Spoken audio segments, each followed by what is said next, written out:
எத்தனை பிள்ளைகள் வந்து வீட்டு வேலையிலேருந்து திரும்ப அவங்க அப்பா அம்மா கொண்டாந்துட்டாங்கன்னு சொல்லுங்கள். Less than 2%. 100 பிள்ளைகள் இருந்தால் அதில் 2 பிள்ளைகள் மட்டும்தான் திரும்ப எடுத்திருக்காங்க வீட்டுக்கு. மீதி 98 பிள்ளைகள் வந்து அதாவது படிக்கிற வயசில் வேலை செய்கிறாங்க. நான் வந்து வேலைக்கு போகக்கூடாதுன்னு சொல்லலை, நான் வந்து அதெல்லாம் எதுவுமே பேசலை. நான் சொல்கிறது என்ன, படிக்கிற வயசில் படிக்க கொடுங்க. படிக்கிற வயசில் படிப்பை தவிர வேறு எந்த இதுவும் அந்த பிள்ளைகளுக்கு நீங்கள் சுமையை கொடுக்காதீங்க. நம்ம புள்ள பெற்றுக்கிறது வந்து அந்த பிள்ளைய கடைசி வரைக்கும் அவங்க சொந்த காலில் நிற்கிற வரைக்கும் அவங்களுக்கு கல்வி கொடுத்து நல்ல ஒரு இடத்துக்கு கொண்டு போய் சேர்க்குறது நம்மளோட கடமை. அதை நீங்கள் தவறுனீங்கன்னா அந்த புள்ள பாதியில் படிப்பை டிஸ்கண்டினியூ பண்ணிச்சுன்னா அந்த பிள்ளையோட எதிர்காலம் மட்டும் இல்லை, அந்த புள்ள அந்த அந்த அந்த குழந்தையோட பரம்பரைக்கு அடுத்து வர்ற ஜென்ரேஷன் அவங்களுக்கு இருக்கிறவங்களுக்கு ஒரு எதிர்காலம் நல்ல ஒரு எதிர்காலங்கிறது வந்து கிடைக்காம போயிடும். அதனால் நம்ம சிந்தித்து செயல்படணும். நான் ஒரு தனியார் தொலைக்காட்சியில் ஒரு 1.5 வருஷம் முன்னாடி சொல்லியிருந்தேன், தோட்டப்புறங்களில் யூனிவர்சிட்டி போகிறது கம்மி, அதிகம் போகணும், படிக்க வைங்க, A-level O-level முடித்து போக சொல்லுங்கள், அதோட வேல்யூ நம்மளுக்கு தெரியணும்னு சொன்னேன். உடனே எல்லோரும் வந்து விமர்சனம் சில பேர் பண்ணுறாங்க, அப்போ வந்து A-level O-level படித்தா பத்தாதா அப்படிங்கிறாங்க. இன்றைக்கி A-level O-level படித்தது பத்தாது, யூனிவர்சிட்டி போகணும், எல்லா துறையிலையும் மலைய இளைஞர்கள் யுவதிகள் சாதிக்கணும், அந்த வெறியோடு நம்ம அனுப்பிச்சோம். இன்றைக்கி இத்தனை பேர் சாதனை பட்டியல் நான் சொன்னது உங்களுக்கு ஒரு 10 பேர் சொன்னேன், ஆனால் அது மாதிரி 100 பேர் இருக்காங்க. நாசாவில் போய் வேலை செஞ்ச மலைய இளைஞரும் இருக்கிறாப்புல, நாசாவில் வேலை செஞ்சு மலைய இளைஞரும் இருக்கிறாங்க. ஸோ அப்படின்னு இருக்கும்போது நல்லா படிக்க வைங்க. இந்த வயசில் தான் படிக்க முடியும். 40 வயசில் போய்ட்டு உட்காந்து படிக்க முடியாது, 50 வயசில் போய் உட்காந்து படிக்க முடியாது. படிக்கக்கூடிய வயசில் தயவுசெய்து பொருளாதார கஷ்டம், அந்த கஷ்டம், இந்த கஷ்டம்னு சொல்லி கொண்டு போய் நீங்கள் வீட்டு வேலைக்கோ வேறு ஏதோ வேலைக்கு அமிச்சிங்கன்னா அந்த பிள்ளையோட எதிர்காலம் மட்டும் இல்லை, உங்கள் பரம்பரையோட எதிர்காலமே திரும்ப வந்து பழைய ஜென்ரேஷன் மாதிரி தான் போகுது. அதனால் நல்லா படிக்க வைக்கிறது எங்களால் நாங்கள் டீச்சர்ஸ் கொடுக்குறோம், ஸ்கூல் கூடுதலாக வேணால் கட்டித்தரோம், நாங்கள் செஞ்சு தரோம். யாருக்குமே வந்து படிப்பில் வந்து பின்தங்கக்கூடாதுன்னு சொல்லி வீட்டுக்கு கரண்ட் தேடி கொடுத்துருக்கோம். கரண்ட் கொடுக்க மலையத்தில் நீ கரண்ட் இல்லை, பதில டிஸ்ட்ரிக்டில் கிராமங்களில் கரண்ட் இல்லை. என்னால் கிராமங்கள் பட்டியலிட்டு எனக்கு பேர் சொல்ல முடியும். எஸ்டேட்டில் கரண்ட் இல்லாத பட்டியலிட்டு பேர் சொல்லுங்கள், கிடையாது. புதுசாக உருவாக்குற வீடமைப்பு திட்டத்துக்கு வேணால் கரண்ட் இல்லாமல் இருக்கும் தவிர, ஆனால் அனைத்து எஸ்டேட் பதிலையில் இருக்க 250 எஸ்டேட்ஸுக்கும் மின்சாரம் ஃபுல்லாக கொடுத்துருக்கோம். நுரேலியாவில் இருக்கிறதுக்கு ஃபுல்லாக கொடுத்துருக்கோம். கண்டியில் இருக்கிறது ஃபுல்லாக. மேபி 1-2 சமயத்தில் வந்து மிஸ் ஆகிருக்கலாம், மேபி அது டிரான்ஸ்ஃபார்மர் போகக்கூடிய சூழ்நிலை இல்லாமல் இருக்கலாம். அந்த மாதிரி ஏதாச்சும் 1-2 தான் தவிர 100க்கு 99.90 பதிலையை பொறுத்த வரைக்கும் 100க்கு 100% நான் கம்ப்ளீட் பண்ணேன். ஸோ எங்களால் அதுக்கு தேவையான அனைத்து இதுவும் நாங்கள் பண்ணுறோம். நாங்கள் உங்கள்கிட்ட கேட்டுக்கிறது ஒன்று தான், இதே மாதிரி தான் நிறைய கம்ப்ளைண்ட்ஸ். இது வந்து ஃப்ளாஷ் ஆனதுனால எல்லாத்துக்கும் தெரியுது. நிறைய விஷயம் ஃப்ளாஷ் ஆகாமல் எங்கள்கிட்ட வந்து பெற்றோர் வந்து எவ்வளோ விஷயம் சொல்லியிருக்காங்க. சில பிள்ளைகளோட இது கருதி, அவங்களோட ப்ரைவசி கருதி அவங்க வந்து வெளியில் சொல்ல வேணான்னு சொன்னதுனால நிறைய விஷயங்கள் நாங்கள் வெளியில் கொண்டாடுறதில்ல. அவங்க பெற்றோரோட கலந்து பேசி போலீஸை வச்சே செஞ்சு கொடுத்துருக்கோம். பட் இது ஒரு தொடர் கதையாக மலையத்தில் போகக்கூடாது, எல்லாரும் படிக்கணும், அதுக்கு தான் பாடசாலை கொடுத்துருக்குது. ஸோ அதனால் அது சமூக அக்கறை மட்டும் இல்லாமல் அனைவரும் வந்து அதை கடைப்பிடிக்கணும். அதே மாதிரி நான் அன்றைக்கும் சொன்னது ஒன்று தான், ஊர்வலம் பிளப்பாளி போகிறதுக்கு இது நேரம் கிடையாது. இந்த நேரத்தில் வந்து கொழும்பில் இருக்கிற பிள்ளைகளை வந்து உங்களுக்கு தெரியும், உங்கள் தோட்டத்தில் யார் யார் கொழும்பில் வேலை செய்கிறப்பா ஸ்கூலை டிஸ்கண்டினியூ பண்ணிட்டு அந்த பிள்ளைகளை திரும்ப கொண்டாடுறதுக்கு என்ன முயற்சி இருக்கோ நீங்கள் அதை மேற்கொண்டிங்கன்னா சிறப்பாக இருக்கும்னு நான் எதிர்பார்க்குறேன். ஆமாம், நாங்கள் தொடர்ந்து பேசுவோம். அதற்கு முன்னால் தொலைபேசி இலக்கத்தை தருகிறோம். 0112773263 0112796078 இந்த தொலைபேசி இலக்கங்களில் நீங்கள் தொடர்பு கொண்டு மக்கள் பிரதிநிதிகளான இவர்களிடம் கேள்விகளை கேட்கலாம். நாங்கள் அடுத்து செல்வோம் காண்டி மாவட்ட MP வேலுக்குமார் அவர்களிடம். நாடாளுமன்றத்தில் வெறுமனே காண்டி மாவட்ட மக்களின் பிரச்சனைகள் அல்லாமல் பொதுவாக குறிப்பாக நாட்டின் தேசிய பிரச்சனைகள் குறித்து கூட அடிக்கடி நாடாளுமன்றத்தில் கேள்வி எழுப்பும் ஒரு MP என்ற வகையில் அவருக்கும் இந்த விடயங்கள் தெரிந்திருக்கும். செந்தில் தொண்டமான் அவர்கள் கூறியது போல மலையக மக்களின், அதாவது இந்த டயகம சிறுமியின் சம்பவத்திற்கு பின்னர் அங்கே அந்த சிறார்களின் உரிமைகளை பாதுகாக்க எந்த வகையான நடவடிக்கைகள் எடுக்கப்பட்டுள்ளன.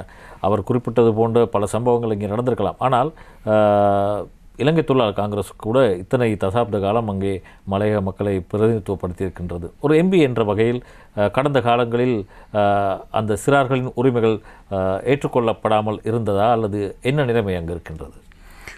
முதலிலேயே இன்று வேர்ல்ட் புக் ஆஃப் ரெக்கார்ட்ஸ் என்கின்ற அந்த உலக அங்கீகாரம் பெற்ற தாபனத்தினால் உலக சாதனையாளர் விருதை பெற்றிருக்கக்கூடிய முன்னாள் மாகாண சபை அமைச்சர் செந்தில் தொண்டமான் அவர்களுக்கு என்னுடைய வாழ்த்துக்களை மனமகிழ்ச்சியோடு தெரிவித்துக் கொள்கின்றேன். நன்றி நன்றி. இந்த சிறுமியினுடைய விபரம் வருகின்ற போது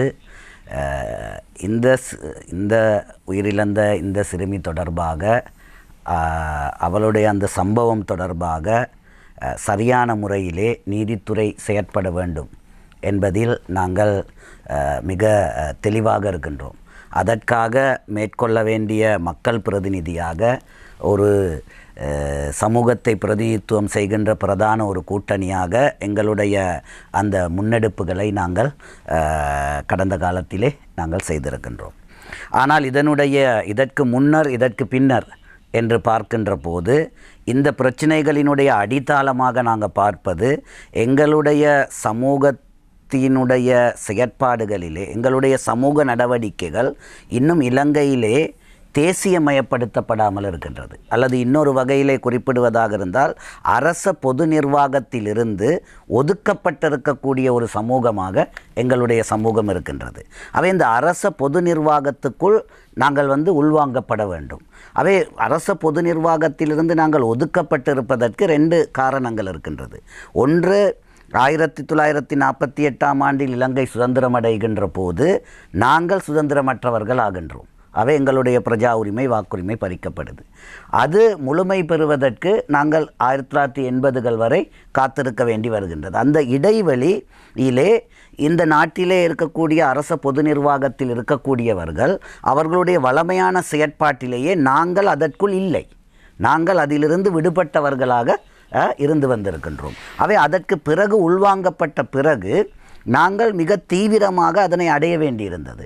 ஆனால் அங்கே இருந்த தொழிற்சங்கவாதிகள் அதே போல் அங்கே செயற்பட்ட அரசியல் நோக்கு கொண்டவர்கள் தொடர்ச்சியாக அந்த பழகிப்போன அந்த 48லிருந்து 80 85கள் வரை பழகிப்போன அதே வழிமுறையை வைத்து கொள்வது தான் தங்களுக்கான பாதுகாப்பு, தங்களுக்கான பலத்தை வைத்துக் கொள்வதற்கான வழிமுறை என்ற ரீதியிலே இந்த அரச பொது நிர்வாக செயற்பாடுகளை, அரச முகாமை செயற்பாடுகளை ஓரம் கட்டிக்கொண்டே தொடர்ச்சியாக வந்திருக்கின்றார்கள்.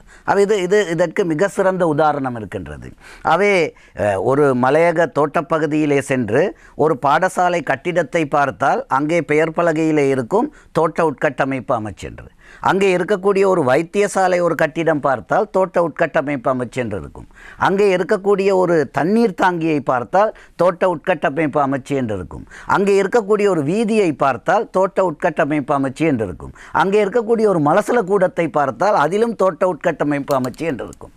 அவை இந்த நாட்டில் இருக்கக்கூடிய தேசிய ரீதியாக செயற்படக்கூடிய அமைச்சுகளோ அதனது நிறுவனங்களோ அங்கே உள்வாங்கப்படாமல் தடுக்கப்பட்டிருக்கின்றது. அவை சுகாதாரத்துறைக்குரிய சுகாதார அமைச்சின் செயற்பாடு, கல்வித்துறைக்குரிய கல்வி அமைச்சினுடைய செயற்பாடு, அதே போல் நீர்வளங்களுக்குரிய அந்த நீர்வளங்கள் அமைச்சினுடைய செயற்பாடு, இவ்வாறு சொல்லிக்கொண்டே போகலாம். இவைகள் தடுக்கப்பட்டு இந்த தோட்ட உட்கட்டமைப்பு அமைச்சு என்கின்ற ஒரு அமைச்சை வைத்துக்கொண்டு இலங்கையிலே இருக்கின்ற மலையக சமூகத்துக்கு சகலதையும் செய்கின்றவர்கள் நாங்கள், சகலதையும் செய்கின்ற அமைச்சு எங்களுடையது என்ற ஒரு அடிப்படை. ஒரு நிமிடம் நான் முடிக்கின்றேன். இதே கருத்துக்கள் இருக்கின்றன, நீங்கள் அதை நீங்கள் அதை தொடரலாம். இந்த வீட்டில் வேலை செய்கிறவங்க சம்மந்தமாக இருக்கிற சட்டம் ஒரு ரொம்ப பலவீனமான சட்டம். அதில் அதை இன்னும் பலப்படுத்தணும். ஏன்னா இந்த சட்டம் கடைசியில் பார்த்தீங்கன்னா 100 வருஷத்துக்கு பழமையான சட்டம். கடைசி 1912 நினைக்கிறேன் இந்த சட்டம். அப்படி இருக்கும்போது இந்த சட்டத்தை மாற்றி ஆகணும். 18 வயசு கீழே இருக்க யாராச்சும் ஒரு குழந்தைய வேலைக்கு அனுப்புனா அவங்க மேலே நடவடிக்கை கட்டாயம் எடுக்கப்படும். அதில் எந்த விதமான மாற்றமும் இல்லை. சிஐடிக்கிட்டையும் பேசியிருக்கோம், அதே சமயம் போலீஸ் மாதிபர்கிட்டையும் பேசியிருக்கோம். பேசும்போது எங்களுக்கு என்ன தெரிய வந்துச்சுன்னா, கிட்டத்தட்ட 8 வருஷமாக 11 பெண்கள் இப்படி போய் பாதிக்கப்பட்டிருக்காங்க. இந்த 11 பெண்களில் 2 பேர் உயிர் இழந்திருக்காங்க மர்மமான காரணத்தினால. அப்படி இருக்கும்போது அவங்க எல்லாருக்கும் ஒரு நீதி கட்டாயம் வேணும். 2021 ஆண்டிலே கிட்டத்தட்ட 10 பேர் இந்த மாதிரியான சூழ்நிலையிலே பாதிக்கப்பட்டிருக்கின்றார்கள். அலே ஹட்டன் வெளியோய தோட்ட சிறுவன் அச்சுரன் லோகநாதன், பூகாவத்தை புவனேஸ்வரன் லிங்கேஸ்வரன், கெட்டபுலா கிருஷ்ணவேணி, மஸ்கெலிய லக்ஷபான சென்ட் ஆண்ட்ரூஸ் தோட்டத்தை சேர்ந்த லட்சுமணபதி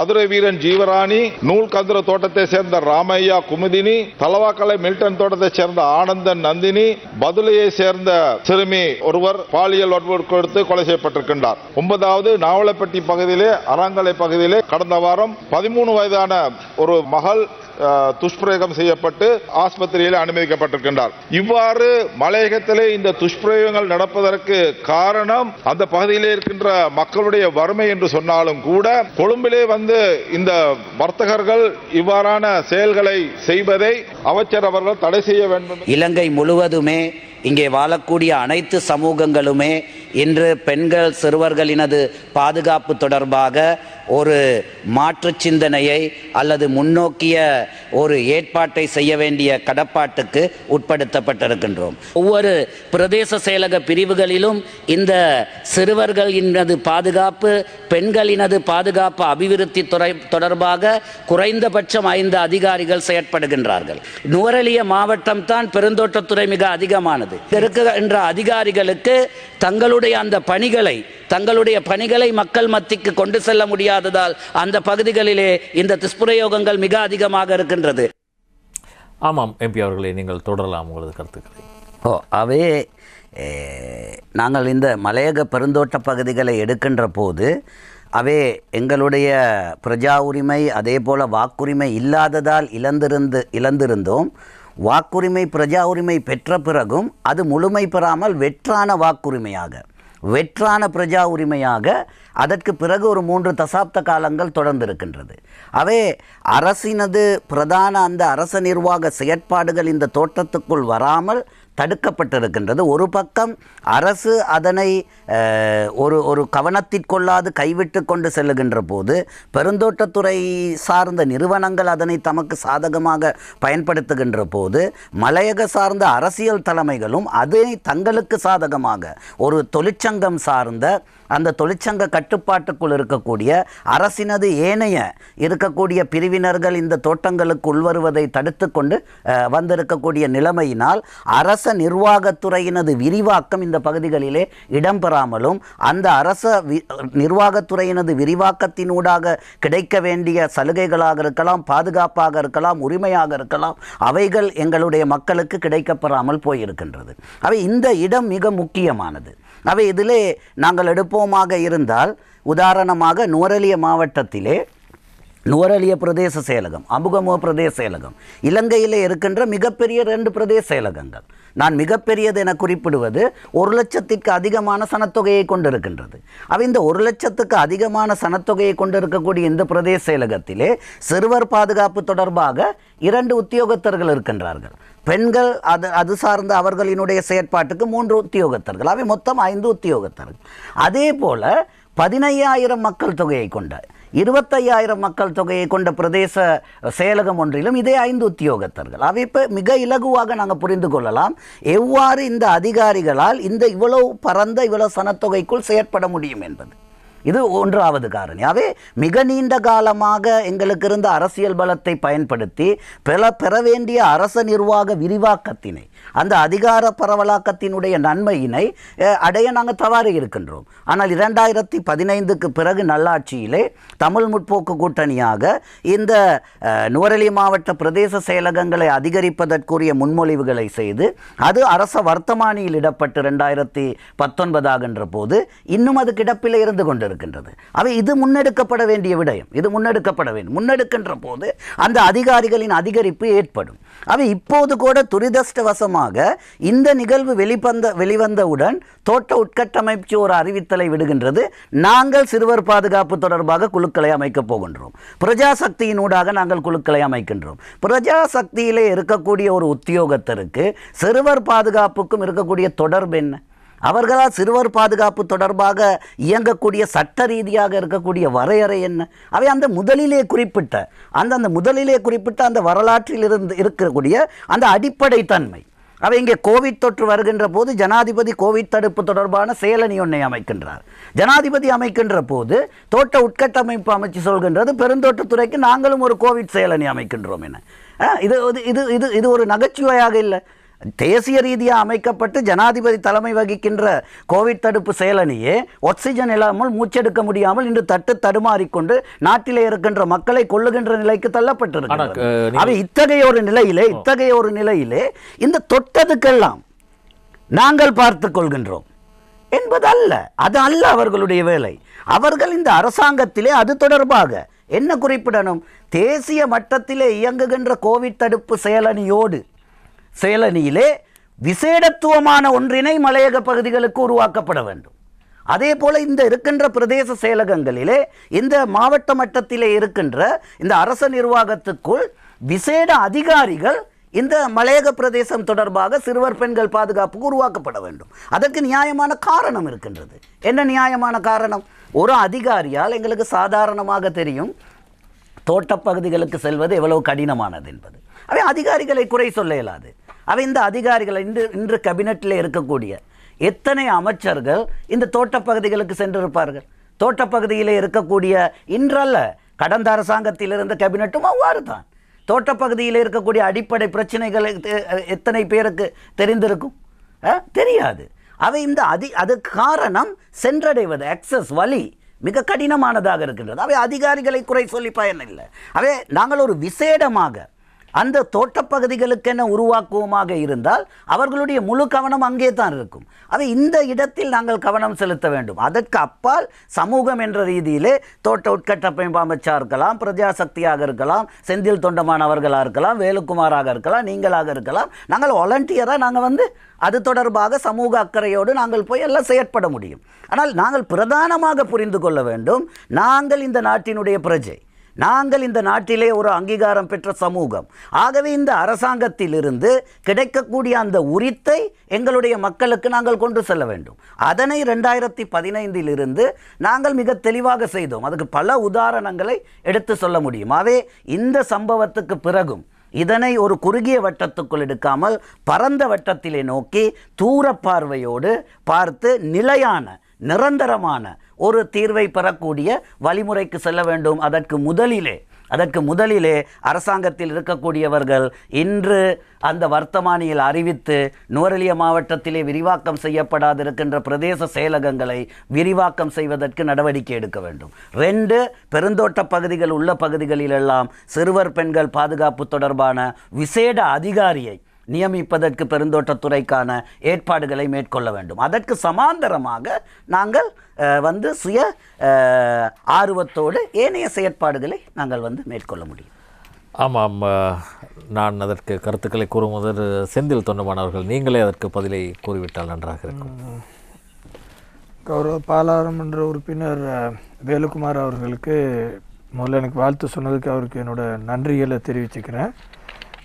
பொதுவாக அவர் சொன்ன 1-2 விஷயத்தை இலங்கை தொழிலாளர் காங்கிரஸ் 1900 ஆண்டிலே அதெல்லாம் நாங்கள் அதில் அந்த நேரத்திலே அதெல்லாம் கணிச்சனால தான் தோட்ட உட்கமைப்பு அமைச்சுன்னு ஒரு புது அமைச்சு உருவாக்கப்பட்டுச்சு. என்ன காரணம்னா அவர் சொல்கிற மாதிரி உள்ளுக்கு போனால் எங்கே போனாலும் தோட்ட உட்கமைப்பு அமைச்சு தான். ரோடுனாலும் தோட்ட உட்கமைப்பு தான், வீடுனாலும் தோட்ட உட்கமைச்சு, ஸ்கூல்னாலும் தோட்ட உட்கமைச்சு. அப்போ ஏனைய சமுதாய அமைச்சர்கள் நம்ம சமுதாயத்துக்கு மேலே வச்சுருக்க அக்கறையை நம்ம இதில் பார்த்துக்கலாம். அது அவங்க அரசாங்கம் இருந்தாலும் சரி, இந்த அரசாங்கம் இருந்தாலும் சரி. அதனால தான் அதுக்கு முன்னாடி இலங்கை தொழிலாளர் காங்கிரஸ் கால்நடை அமைச்சு பொறுப்பெடுத்து செஞ்சுருக்கு, டூரிசம் மினிஸ்ட்ரி, டெக்ஸ்டைல் மினிஸ்ட்ரி செஞ்சாலும் ஒவ்வொரு வேலை திட்டத்துக்கும் போயிட்டு இன்னொரு அமைச்சர்கிட்ட நாங்கள் போயிட்டு நின்று ஒரு வேலை வாங்கிட்டு வரும்போது அது அவங்க ஒரு பின்தங்கின பிரதேசங்களாக இருக்குது தரணுங்கிற எண்ணத்தோட அவங்கவுங்க தொகுதிக்கு தான் அதை கொண்டு போயிட்டு இருந்தாங்க. இதுக்கு எல்லாம் ரெமெடியாக தான் இன்றைக்கி தோட்ட உட்கமைப்பு அமைச்சுன்னு ஒன்று இல்லைன்னா கௌரவ வேலுக்குமார் அவர்கள் சொல்கிற மாதிரி அங்கே ரோடு கிடையாது, டாய்லெட் கிடையாது, அவர் பார்த்தா வாட்டர் டேங்க் கிடையாது, ஸ்கூல் பில்டிங் கிடையாது. இப்போ அவரோட ஸ்பீச்சில் அவர் சொன்னார், இது எல்லாமே நான் பார்த்துருக்கேன் தோட்ட உட்கமைப்பு அமைச்சுன்னு இருக்குன்னு. இது எல்லாத்துக்கூட விடை தான் கௌரவ சௌமியமூர்த்தி தொண்டமானை எடுத்தது தோட்ட உட்கமைப்பு அமைச்சு.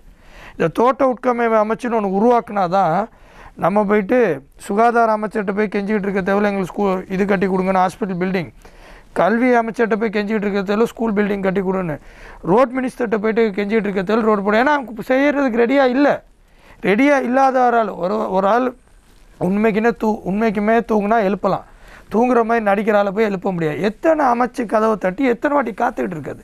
ஸோ இவ்வளோ டெவலப்மெண்ட் வந்துச்சுன்னா இந்த தோட்ட உட்கமைப்பு அமைச்சுன்னு ஒரு அமைச்சு அங்கே உருவாக்கப்பட்டனால தான். இந்த தோட்ட அமைச்சு உருவாக்கப்பட்டனால அங்கே சுகாதார அமைச்சு ஒதுக்கலை, கல்வி அமைச்சர் ஒதுக்கலை, ரோடு அமைச்சர் ஒதுக்கலைன்னா கிடையாது. ஒவ்வொரு மாவட்டத்துக்கு இப்போ ரோடு வந்து இப்போ இந்த 1,00,000 கிலோமீட்டரில் கௌரவ ஜான்ஸ்டன் பெர்னாண்டோ அவர்கள் வந்து நூரெலியா மாவட்டத்தில் கௌரவ ஜீவன் தொண்டமான் அவர்கள் இருக்கிறாரு, பாராளுமன்ற உறுப்பினர் ரமேஸ்வரன் இருக்கிறாப்புல, இவங்களோட வேண்டுகோளுக்கு இணங்க அந்த மாவட்டத்தில் செய்கிறாங்க உதாரணம். ஆனால் அது போக மேலதிகமாக தான் தோட்ட உட்கமைப்பு அமைச்சரில் நாங்கள் செய்கிறோம். ஆனால் அந்த ஒதுக்கப்பட்ட நிதி போதாத நிதி. அந்த அமைச்சில் வந்து அந்தந்த மாவட்டத்துக்கு மலையத்துக்கு ஒதுக்குறது அவர் சொன்ன மாதிரி கண்டிப்பாக போதாத நிதி. என்ன காரணம்னா நம்மகிட்ட 30 வருஷம் ஓட்டுரிமை இல்லை. அதனால் எந்த பெரும்பான்மை அமைச்சர் வந்தாலும், நம்மளே ஒருத்தர் அமைச்சர் வரக்கூடிய வாய்ப்பு கிடையாது. அவங்கள வராலுமே வந்து அவங்கவுங்க தொகுதி அவங்கவுங்க கிராமத்துக்கு செஞ்சுட்டு போயிட்டாங்க, தோட்டப்புறங்களை கைவிட்டாங்க. அதனால தான் வந்து இந்த ஒரு சூழ்நிலைக்கு போகப்பட்டுச்சு. அதே மாதிரி கௌரவ வேலுக்குமார் அவர்கள் ஒரு இது வச்சார், இந்த மலையத்தில் வந்து இந்த பிரஜாசக்தி மூலியமாக இது நீங்கள் அமைக்கிறீங்க, இந்த குழுக்கள் கொரோனாவில் இந்த கட்டுப்பாட்டுக்கான இல்லை சிறுவர் துஷ்பிரயோகம் சம்மந்தமாக இப்போ இந்த வேலை வாய்ப்புக்கு அனுப்புறதெல்லாம் கமிட்டி அமைக்கிறீங்க, இது ஏன் நீங்கள் இப்படி பண்ணுறீங்க, டைரெக்டாக சுகாதார அமைச்சில் சொல்லி இந்த நியமனங்கள் பண்ணி அது பண்ண சொல்லும்போது அது வந்து எனக்கு தெரிஞ்ச வரைக்கும் இன்றைக்கி இருக்கிற கால சூழ்நிலை உடனே செய்யக்கூடிய சாத்தியம், அரசாங்கம் முன் வந்து செய்யக்கூடிய சாத்தியம் எனக்கு தெரியல இருக்குதான். ஆனால் ஃபவுண்டேஷன் தொண்டமான் ஃபவுண்டேஷனுக்குள்ளே வந்து அந்த சரத்தில் இருந்துச்சு, இந்த அமைச்சு அவங்கள்ட்ட இருந்துச்சு கடந்த காலங்களில், அவங்களுக்கும் தெரியும். அதில் அந்த சரத்தில் இருக்குது சைல்டு டெவலப்மெண்ட். இப்போ இந்த சைல்டு டெவலப்மெண்ட் உதாரணத்துக்கு நீங்கள் பார்த்துக்கிட்டிங்கன்னா அந்த ட்ரஸ்ட் எப்படி ட்ரஸ்ட்டுக்கு அடியில் வெல்ஃபேரு கிரச்சஸ் வருதோ அது மாதிரி தொண்டமான் ஃபவுண்டேஷனுக்கு அடியில் சோஷியல் சர்வீஸ் சைல்டு டெவலப்மெண்ட் இருக்கிறனால அந்த யூனிட்டை வந்து ஆக்டிவேட் பண்ணுறது இட் வாஸ் குவைட் ஈஸி, கொஞ்சம் சீக்கிரமாக செய்யக்கூடிய வாய்ப்பு இருக்குது. அதனால தான் சம்மந்தப்பட்ட அமைச்சர் கௌரவ ஜீவன் தொண்டமான் அதை வந்து ஆக்டிவேட் பண்ணி செஞ்சுட்டு இருக்கிறாரு. பட் அவர் சொல்கிறது கண்டிப்பாக ப்ராக்டிக்கலான விஷயம் என்னென்னா, கவர்மெண்ட் ரீதியிலையும் சுகாதார அமைச்சரிலையும் ஏனைய பிரதேசங்களுக்கு எப்படி பண்ணுறாங்களோ அதே மாதிரி மலையத்துலேயும் அதை கொஞ்சம் ஆக்டிவேட் பண்ணி பண்ணணுன்னு சொல்லியிருக்கிறார். கண்டிப்பாக அதை வந்து அது ஒரு நல்ல கருத்து தான், வரவேற்கத்தக்க தவறு தான். அது வர வரைக்கும் பிரஜாசக்திங்கிற ஃபவுண்டேஷனுக்குள்ளது வில் கண்டினியூ. ஏன்னா அது வந்து மலையத்துக்காண்டி தான் உருவாக்கப்பட்ட ஒரு அமைப்பு.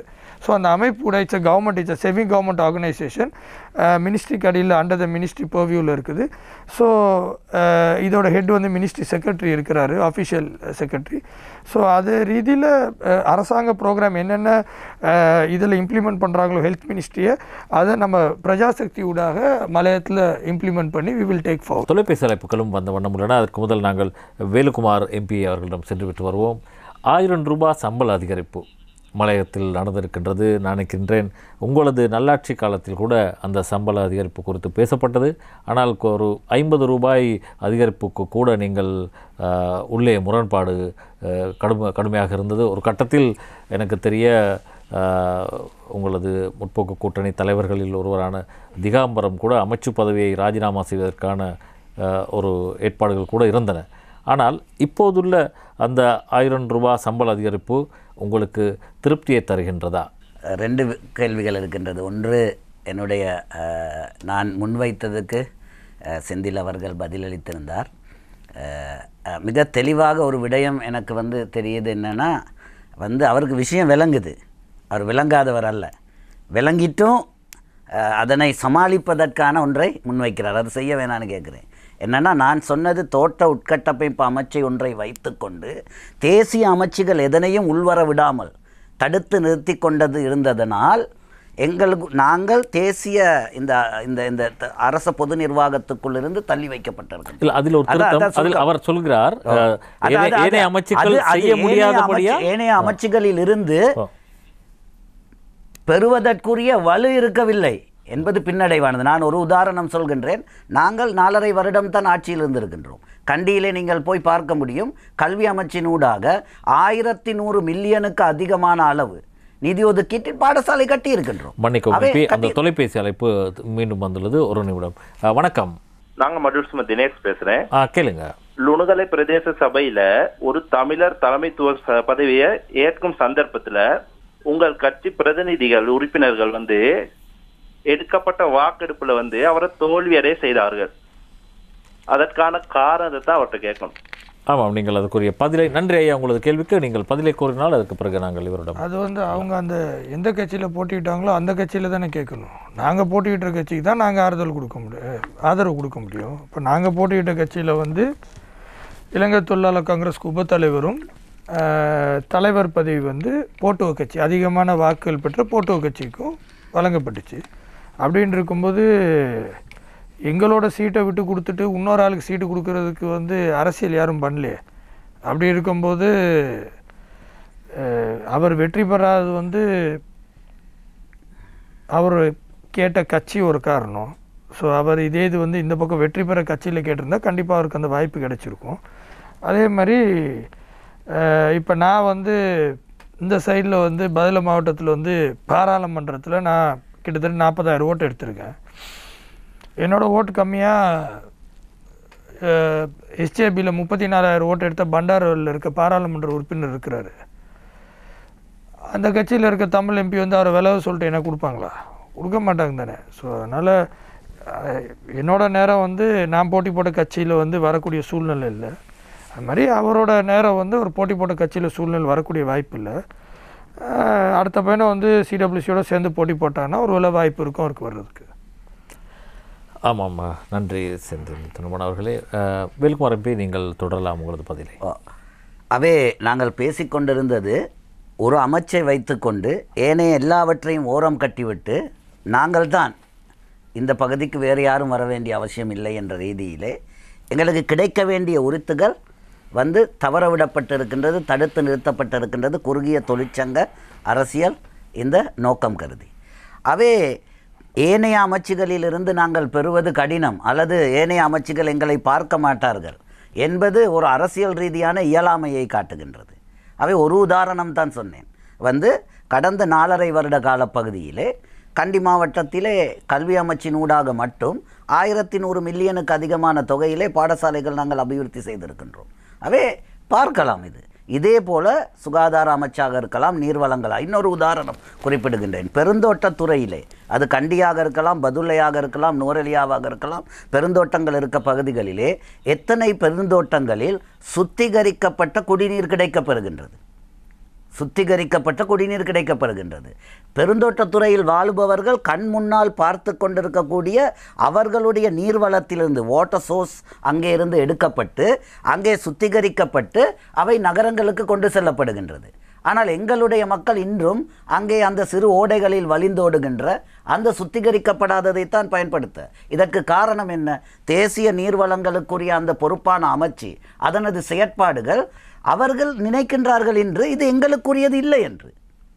இந்த பிரதேசம் எங்களுடையதல்ல, எங்களுடைய மக்களதல்ல, எங்களுக்குரியது அல்ல என்று. ரைட்? அவை அதற்குரிய காரணம் என்ன? இந்த இயலாமைத்தான் காரணமாக இருந்திருக்கின்றது. அடுத்து தனிப்பட்ட இந்த தொழிற்சங்க அரசியல் தேவை. அவை இதிலிருந்து விடுபட வேண்டும். அதிலே நாங்கள் மிக தெளிவாக இருக்கின்றோம். கடந்த நாள் எங்களுடைய காலப்பகுதியிலே நாங்கள் முழு அக்கறை காட்டியிருக்கின்றோம். தேசியமயப்படுத்தப்பட்டு அரச பொது நிர்வாக கட்டமைப்பின் அரசியல் முகாமைத்துவத்துக்குள் எங்களுடைய மக்கள் அந்த சேலஞ்சை நாங்கள் எடுக்கணும். நாங்கள் நினச்ச மாதிரி இருந்தால் நீர்வளங்கள் அமைச்சர் நீர் வழங்கிட்டா நாளைக்கு அவருக்கு ஓட் பண்ணிடுவாங்க, சுகாதார அமைச்சர் வந்துட்டால் எங்களோட பலம் போய் சேர்ந்துடும், இது வெளிநாட்டு வேலை வாய்ப்பு அமைச்சு வந்துட்டால் எங்களுக்கு அது பாதகமாக அமைந்துரும்னு நாங்கள் நினைப்போமாக இருந்தால் அந்த சவாலை ஏற்று நாங்கள் உள்நோக்கி செல்ல வேண்டி இருக்கின்றது. அவை இதை நாங்கள் தெளிவாக புரிந்து கொள்ள வேண்டும். இதை தெரிந்து கொண்டும் நாங்கள் மூடி மறைத்து கொண்டு நாங்கள் சரியான இடத்திற்கு செல்ல முடியாது. இரண்டாவது தான் நீங்கள் முன்வைத்த 1000 ரூபாய் என்பது, அதிலே நீங்கள் எங்கள் மீது முன்வைத்த குற்றச்சாட்டு என்பது, நாங்கள் தமிழ் முற்போக்கு கூட்டணியாக கடந்த நல்லாட்சியிலே நல்லாட்சியிலிருந்த நல்லாட்சி அரசாங்கம் உட்பட நல்லாட்சியிலிருந்த பிரதான கட்சிகள் 2, ஐக்கிய தேசிய கட்சியும் ஸ்ரீலங்கா சுதந்திர கட்சியும், அதற்கப்பால் நல்லாட்சி அரசாங்கத்தினுடைய சக கூட்டணி கட்சிகள் இருந்தது. இந்த எல்லாவற்றையும் விட, எல்லா கட்சிகளையும் விட அதிகபட்சமான நன்மைகளையும் அதிகபட்சமான விடயங்களையும் சாதித்தது தமிழ் முற்போக்கு கூட்டணி. அதை நாங்கள் எடுத்து பார்க்கலாம், நாங்கள் பட்டியலிட்டு கொண்டு போக முடியும். அந்த அளவுக்கு நாங்கள் அடைந்தோம். அதிலே 50 ரூபாயை கூட அடைய முடியவில்லை என்பது அந்த அந்த பிரயோகம் வந்து தவறானது. நான் முடிக்கின்றேன். அவே ஏன் அவ்வாறு குறிப்பிடுகின்றேன் என்றால், அப்போது எனக்கு ஞாபகப்படி 500 ரூபாய் அடிப்படை சம்பளத்திலிருந்து 700 ரூபாவாக இந்த அடிப்படை சம்பளம் வந்து மாற்றப்படுது. அது கூட ஏறக்குறைய 40% அதிகமான அதிகரிப்பு. அது ஏறக்குறைய கடந்த காலப்பகுதிகளிலே எடுத்திருந்தீங்களா இருந்தால் ஏறக்குறைய கடந்த காலத்தில் எங்கேயுமே அத்தகைய ஒரு அதிகரிப்பை காணலாம். அது நடந்துச்சு அந்த காலப்பகுதியிலே. அதில் பேரம் பேசலிலே இலங்கை தொழிலாளர் காங்கிரஸ், அதே போல் LJW இதெல்லாம் ஈடுபட்டது. எங்களுடைய அழுத்தங்கள் இருந்தது. நாங்கள் தான் அந்த அதிகரிப்பை செய்தோம் என்று. ஆனால் அதற்கு அப்பால் நாங்கள் ஒரு புது வழிமுறையை தேடினோம். என்ன அந்த புது வழிமுறைனா, இந்த கூட்டு ஒப்பந்தத்தின் மூலம் தீர்மானிக்கப்படுகின்ற கூலிக்கு அப்பால் இந்த அரசாங்கத்தின் மூலமாக ஒரு கொடுப்பன ஒன்றை ஏற்படுத்துவது. இது ஒரு புதிய பிராக்டிஸ், ஒரு புதிய வழிமுறை. ஏற்கனவே இருந்த 100 ரூபாய் அவ்வாறான கொடுப்பனவு இருந்து அதை 150 ஆக்க முடியாமல் போயிருந்தால் அந்த பிரயோகம் சரியானது. நாங்கள் ஒரு புது பிராக்டிஸை ஆரம்பிக்கிறோம். நாங்கள் சொல்கிறோம், ரைட், கூட்டு ஒப்பந்தத்தில் இவ்வளவெல்லாம் தீர்மானமாகி இருக்கு. ஒரு அரசாங்கம்ங்கிற ரீதியிலே அவர்களுடைய வாழ்வாதாரத்தை அதிகரிக்க, அவர்களுக்குரிய அந்த கூலி கொடுப்பனவில் இருக்கக்கூடிய இடைவெளியை தீர்க்க அரசாங்கமாக ஒரு கொடுப்பன ஒன்றை, இது வந்து ஒரு புது பிராக்டிஸ். இதற்கு முதல்ல அதற்குள் இல்லை. இது அவை கொடுக்கக்கூடிய ஒரு 50 ரூபாவை கொடுப்பதற்கு நாங்கள் வந்து சிபாரிசு செய்கிறோம். அவை அது 50 என்பதை விட என்னை பொறுத்தவரையில் 5 ரூபா அந்த வழிமுறையிலே கிடைத்திருந்தாலும் கூட அது ஒரு வெற்றி. ஏன்னா புது ஒரு பிராக்டிஸ். அதை செய்வதிலே பல சட்ட சிக்கல்கள் இருந்தது. அதாவது இது வந்து தனியார் துறைக்குள் வருது. அந்த தனியார் துறையில் இருக்கக்கூடிய ஏனைய துறையினருக்கும் அரசாக கொடுக்கின்ற போது ஏனைய துறையினருக்கும் அதனுடைய அந்த இணைப்பு வருவதற்குரிய வாய்ப்புகள் அதிகமாக. குறுக்கிடுவதற்கு மன்னிக்கவும் எம்பி, ஒரு தொலைபேசி அழைப்பு நீண்ட நேரம் காத்திருக்கின்றது, முடித்துவிட்டு வருவோம். வணக்கம் ஐயா. வணக்கம் ஐயா. ஆமாம், கேளுங்க. யார் எங்கிருந்து பேசுறீங்க? நான் நமது மலைய செந்தில் ஐயாவுடன் கேட்கிறேன். எங்க இருந்து பேசுறீங்க? யார் பேசுறீங்க? நான் அனுராபுரத்துல இருந்து கேட்கிறேன் ஐயா. நான் முகமது ரஃபீக் கேட்கிறேன். கேளுங்க ரஃபீக், உங்களோட கேள்வியா. ஐயா வணக்கம் ஐயா. வணக்கம், சொல்லுங்க ஐயா. நாங்க இப்ப மலைய மக்களை நாங்களும் பாக்குறோம், டிவியில நாங்க காங்கிரஸ், ஆனா நாங்கள் அங்கிட்டும் பொதுவா வந்திருக்கிறோம். இப்ப நாங்க அனுராபுரத்துல நாங்க எங்கட வாழ்ற மாதிரி சுதந்திரமா அங்க உள்ள மக்கள் அப்படி வாழ்றத காண இல்லை நாங்க. ஏன்னா அவங்களுக்கு வேற ஒரு அரசியல் திட்டம் அப்படியே ஒரு திட்டத்தை நாங்கள் காண்றோம். ஆமாம், நன்றி ரஃபீக் அவர்களே. ஏனென்றால் அவர் என்ன கேள்வி கேட்கின்றார், அங்கே உள்ளது போன்ற ஒரு நிலைமை இல்லையே அப்படி என்ற ஒரு அவரோட இது முடிச்சோட நான் சொல்லிடுவேன். ஆமாம், அவே புதிய ஒரு வழிமுறை. நீங்கள் தொடருங்கள். ஒரு சிறிய விடயத்தை நான் சேர்க்கின்றேன். ஒரு கட்டத்தில் 50 ரூபாய் சம்பள அதிகரிப்பு சம்பந்தமான அமைச்சரவை பத்திரம் தயாராகி இருந்தது. ரணில் அப்போதைய பிரதமர் அதை அமைச்சரவையில் முன்மொழிய காத்திருந்தார். ஆனால் அதற்கு எதிர்ப்பு தெரிவித்து நவீன் திசாநாயக்க, ஏதோ ஒரு அரசியல் காரணங்களாக இருக்கலாம், எதிர்ப்பு தெரிவித்து அதை இடைநிறுத்தி இருந்தார். சில ஊடகங்களுக்கு கூட நவீன் சொல்லியிருந்தார், எல்லோரும் கேட்பதை நாங்கள் செய்ய முடியாது என்று. ஆனால் நவீன் திசாநாயக்கவுக்கு எதிராக அப்போது இருந்த மலையகத்தில் உள்ள ஆளுங்கட்சியில் இருந்த அரசியல் பிரதிநிதிகள் பகிரங்கமாக எதையும் சொல்லவில்லை. ஏனென்றால் சொல்வதற்கு அதற்கு ஒரு காரணம் இருந்திருக்கலாம், சொல்லாமல் இருப்பதற்கு. ஏனென்றால் அரசியல் ஒரு ரீதியான ஒரு கூட்டு அரசாங்கம், அது பாதிக்கப்பட்டுவிடக்கூடாது என்பதாக கூட அது இருக்கலாம். ஆனால் மக்கள் நலனை பொறுத்தவரை நீங்கள் பகிரங்கமாக குறைந்தபட்சம் ஒருவரேனும் நீங்கள் அவருக்கு எதிராக கருத்தை சொல்லியிருக்கலாம். நான் நினைக்கிறேன் அந்த காலப்பகுதியிலே நீங்கள் தொடர்பில் இருந்தீர்களோ இல்லையோ தெரியல, ஒருவர் அல்ல, முழு தமிழ் முற்போக்கு கூட்டணியே வந்து அதற்கு எதிராக எழுந்து நின்றது. பகிரங்கமாக எழுதி நின்றது. மீண்டும் ஒரு இத்தகைய நிகழ்வுக்கு அழைப்பீர்களா இருந்தா நீங்க இதிலே இந்த ஒளிபரப்பாக்கியது போல உங்களுக்கு நான் அனுப்பி வைக்கிறேன். நான் அனுப்பி வைக்கிறேன் உங்களுக்கு அனுப்பி வைக்கிறேன். பார், நாங்கள் எந்த கட்சிக்கும் வந்து, அதாவது ஒரு அரசாங்கத்தில் இருக்கின்றோம் என்பதற்காக அந்த அரசாங்கம் சொல்வதை கேட்டுக்கொண்டு வாய்ப்பார்த்து கொண்டிருப்பதற்கோ தலையாட்டி கொண்டிருப்பவர்கள் அல்ல நாங்கள். இல்லை, அதனால்தான் முதலிலே நான் குறிப்பிட்டேன், நீங்கள் தேடிப்பார் நான் உங்களுக்கு கட்சி தேடிப்பார் நான் பாராளுமன்றத்தில் இருந்த ஆளுங்கட்சியின் எம்பி இல்லை இல்லை நாங்கள் பகிரங்கமா அவருக்கு நாங்கள் சொன்னோம் அடுத்த தடவை அது நீங்கள் கட்சி கூட்டத்தில் உள்ளே சொல்லி கட்சி கூட்டத்தில் அல்ல பகிரங்கமாக அவருக்கு நாங்கள் குறிப்பிட்டோம் அடுத்த தடவை நீங்கள் நுவரெலியா மாவட்டத்தில் இறங்கி வெற்றி பாருங்கள் உங்களுக்கு மக்கள் தகுந்த அந்த பாடத்தை படிப்பிப்பார்கள் என்று. அதே போல அவருக்கு அந்த பாடம் கிடைத்தது. அவை மிக தெளிவாக எங்களுக்கு வந்து யாரையும் காப்பாற்ற வேண்டிய அவசியம் இல்லை. எங்களுக்கு ஒரு நேர்பார்வை கொண்ட எங்களுக்கு ஒரு கொள்கை இருக்கின்றது. அவை அந்த கொள்கையின் அடித்தளத்திலே நாங்கள் வந்து பயணம் செய்கின்றவர்கள். அவை இந்த 50 ரூபாய் தொடர்பாக நான் நினைக்கிறேன் நிறைய விளக்கம் நாங்கள் கொடுத்திருக்கிறோம். அவை அது ஒரு புது ஏற்பாடு. அவை சட்ட ரீதியான இடைவெளிகளிலே எங்களுக்கு இருந்த பிரச்சனை காரணமாக அதனை வந்து எங்களுக்கு அடைய முடியாமல் போனது. இன்று இந்த 1000 ரூபாய் தொடர்பாக அரச வர்த்தமானி வெளியிடப்பட்டிருக்கின்றது. நாங்கள் அதனை ஒரு வெற்றியாக பார்க்கின்றோம். அது ஒரு ஒரு ஒரு பல காலம் இருந்த ஒரு விடயம். என்னை பொறுத்தவரையில் இலக்கத்திலே அவ்வாறு அவர்களினுடைய சாதனையாக எடுத்துக்கொண்டால் அது அவர்களுடைய பிரச்சனை. ஆனால் அந்த 1000 ரூபாய் என்பதற்காக தலைநகரம் வரை எவ்வளவு போராட்டம் நடந்தது என்பது உங்களுக்கு தெரியும், எவ்வளவு அழுத்தங்கள் இருந்தது என்பது உங்களுக்கு தெரியும். அவே அந்த எல்லாருக்குரிய பங்கு அது, அதில் பிரச்சனை இல்லை. அது இலங்கை தொழிலாளர் காங்கிரஸ் குறிப்பிடுமா இருந்த எங்களுடைய வெற்றி என மகிழ்ச்சி அடைய வேண்டியதுதான். அதில் ஒன்றுமே பிரச்சனை கிடையாது எங்களுக்கு, ரைட். அவே 1000 ரூபாய் என்பது இப்போது எழுத்திலே வெளியிடப்பட்டிருக்கின்றது, எழுத்திலே இருக்கின்றது. ஆனால் நிஜத்திலே இல்லை. இதுதான் உண்மை, நிஜத்திலே இல்லை. அப்போ அந்த நிஜத்திலே நாங்கள் அந்த 1000 ரூபாவை அடைய வேண்டும். அந்த 1000ஐ அடைந்தாலும் கூட 1000ஐ அடைகின்ற போது சம்பள அல்லது கூலி அளவு அதைவிட தூரத்துக்கு சென்று விடுகின்றது. அந்த 1000ஐ அடைகின்ற போது அது அதைவிட தூர செல்கின்றது. அவை ஒரு நாளும் நான் ஒரு இணக்கப்பாட்டிலே இல்லை, இலக்கத்தை வைத்துக்கொண்டு எங்களுடைய மக்களினுடைய இந்த பிரச்சனைகளுக்கு ஒரு ஒரு ஒரு இலக்கத்தை வைத்துக்கொண்டு நாங்கள் வெற்றி அடைந்து விட்டோம். நீங்கள் நாடாளுமன்றத்தில் கூட இது பற்றி ஒரு கருத்தை கூறியிருக்கிறீர்கள். நாங்கள் அதை பார்த்துவிட்டு தொடருவோம்.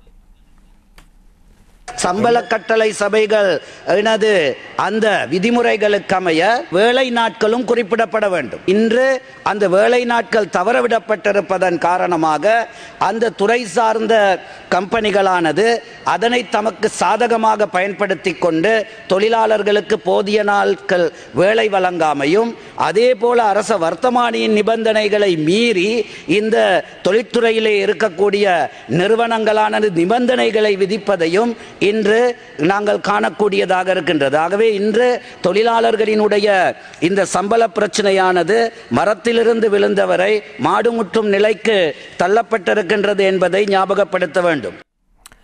ஆமாம், அந்த 1000 ரூபாய் என்பது இந்த காணொலியோடு சேர்த்து இந்த 1000 என்பது நான் முதலிலே குறிப்பிட்டது போல வந்து எழுத்தில் இருக்கின்றது, நிஜத்திலே இல்லை. அவ்வாறு நான் குறிப்பிடுவதற்குரிய காரணம் 1000 என்பதை வர்த்தமானியில் வெளியிட்டதையிட்டு நாங்கள் மகிழ்ச்சி அடைகின்றோம். ஆனால் அதனை அரசியல் ஸ்லோகனாக்கி, எங்களுக்கு தெரியும் ஜனாதிபதி அறிவித்து விட்டார், பட்டாசு கொளுத்தி பால் சோறு சாப்பிட்டார்கள். பிரதமர் அறிவித்து விட்டார், குறிப்பிட்டார்கள்.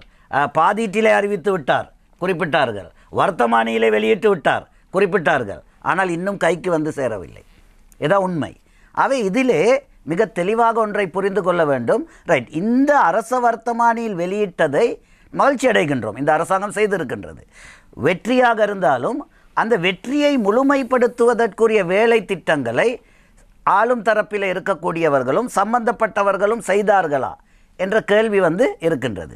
இந்த வெளியிடப்பட்டிருக்கின்ற 1000 என்பது நாட்கூலி அல்லது இன்னொரு வகையில் சொன்னால் காலத்தின் அடிப்படையில் டைம் வேஜ். இந்த டைம் வேஜ் வந்து மாதத்துக்கு இருக்கலாம், நாளுக்கு இருக்கலாம். பொதுவாக எக்ரிகல்ச்சர் செக்டரில் வந்து நாள் கூலியாக இருக்கும். இந்த நாள் கூலி சம்பள கட்டளை சட்டத்தின்படி வெளியிடுகின்ற போது அதே சம்பள கட்டளை சட்டத்தின்படி சம்பள சபையானது தான் நிர்ணயிக்கணும் மாதத்துக்கான வேலை நாட்களை. அவை நாட்கூலியை சொன்னார்கள், மாதத்துக்கான வேலை நாட்களை சொல்லவில்லை. அவை பேச்சுவார்த்தையிலே போனவர்கள் நாங்கள் தான் செய்தோம், நாங்கள் தான் செய்தோம். அவன் நீங்கள் தான் செய்தீர்கள், நீங்கள் தான் செய்தீங்க, நல்லோம், ஏற்றுக்கிறோம். அப்போ ஏன் நீங்கள் வந்து அந்த நம்பர் ஆஃப் டேஸை வந்து விட்டீங்கிறதுக்கு காரணம் என்று சொல்லலாம். அவை ஒன்று உங்களுக்கு அது தெரியாதா அல்லது இது சூட்சகமாக செய்யப்பட்டதா என்ற கேள்வி இருக்கின்றது. 2, அவ்வாறு அந்த வர்த்தமானி வெளியிட்ட பிறகு அந்த வர்த்தமானியின்படி இந்த கம்பெனிகள் செய்கின்ற மோசடிகளை தடுத்து நிறுத்த என்ன செய்யப்பட்டிருக்கின்றது? இப்போ உதாரணத்துக்கு ஞாயிற்றுக்கிழமைகளிலே இந்த இப்போது இருக்கின்ற சட்டத்தின்படி ஞாயிற்றுக்கிழமையில் ஒருவர் வேலை செய்தால் 1.5 மடங்கு கூலி வழங்கப்பட வேண்டும்.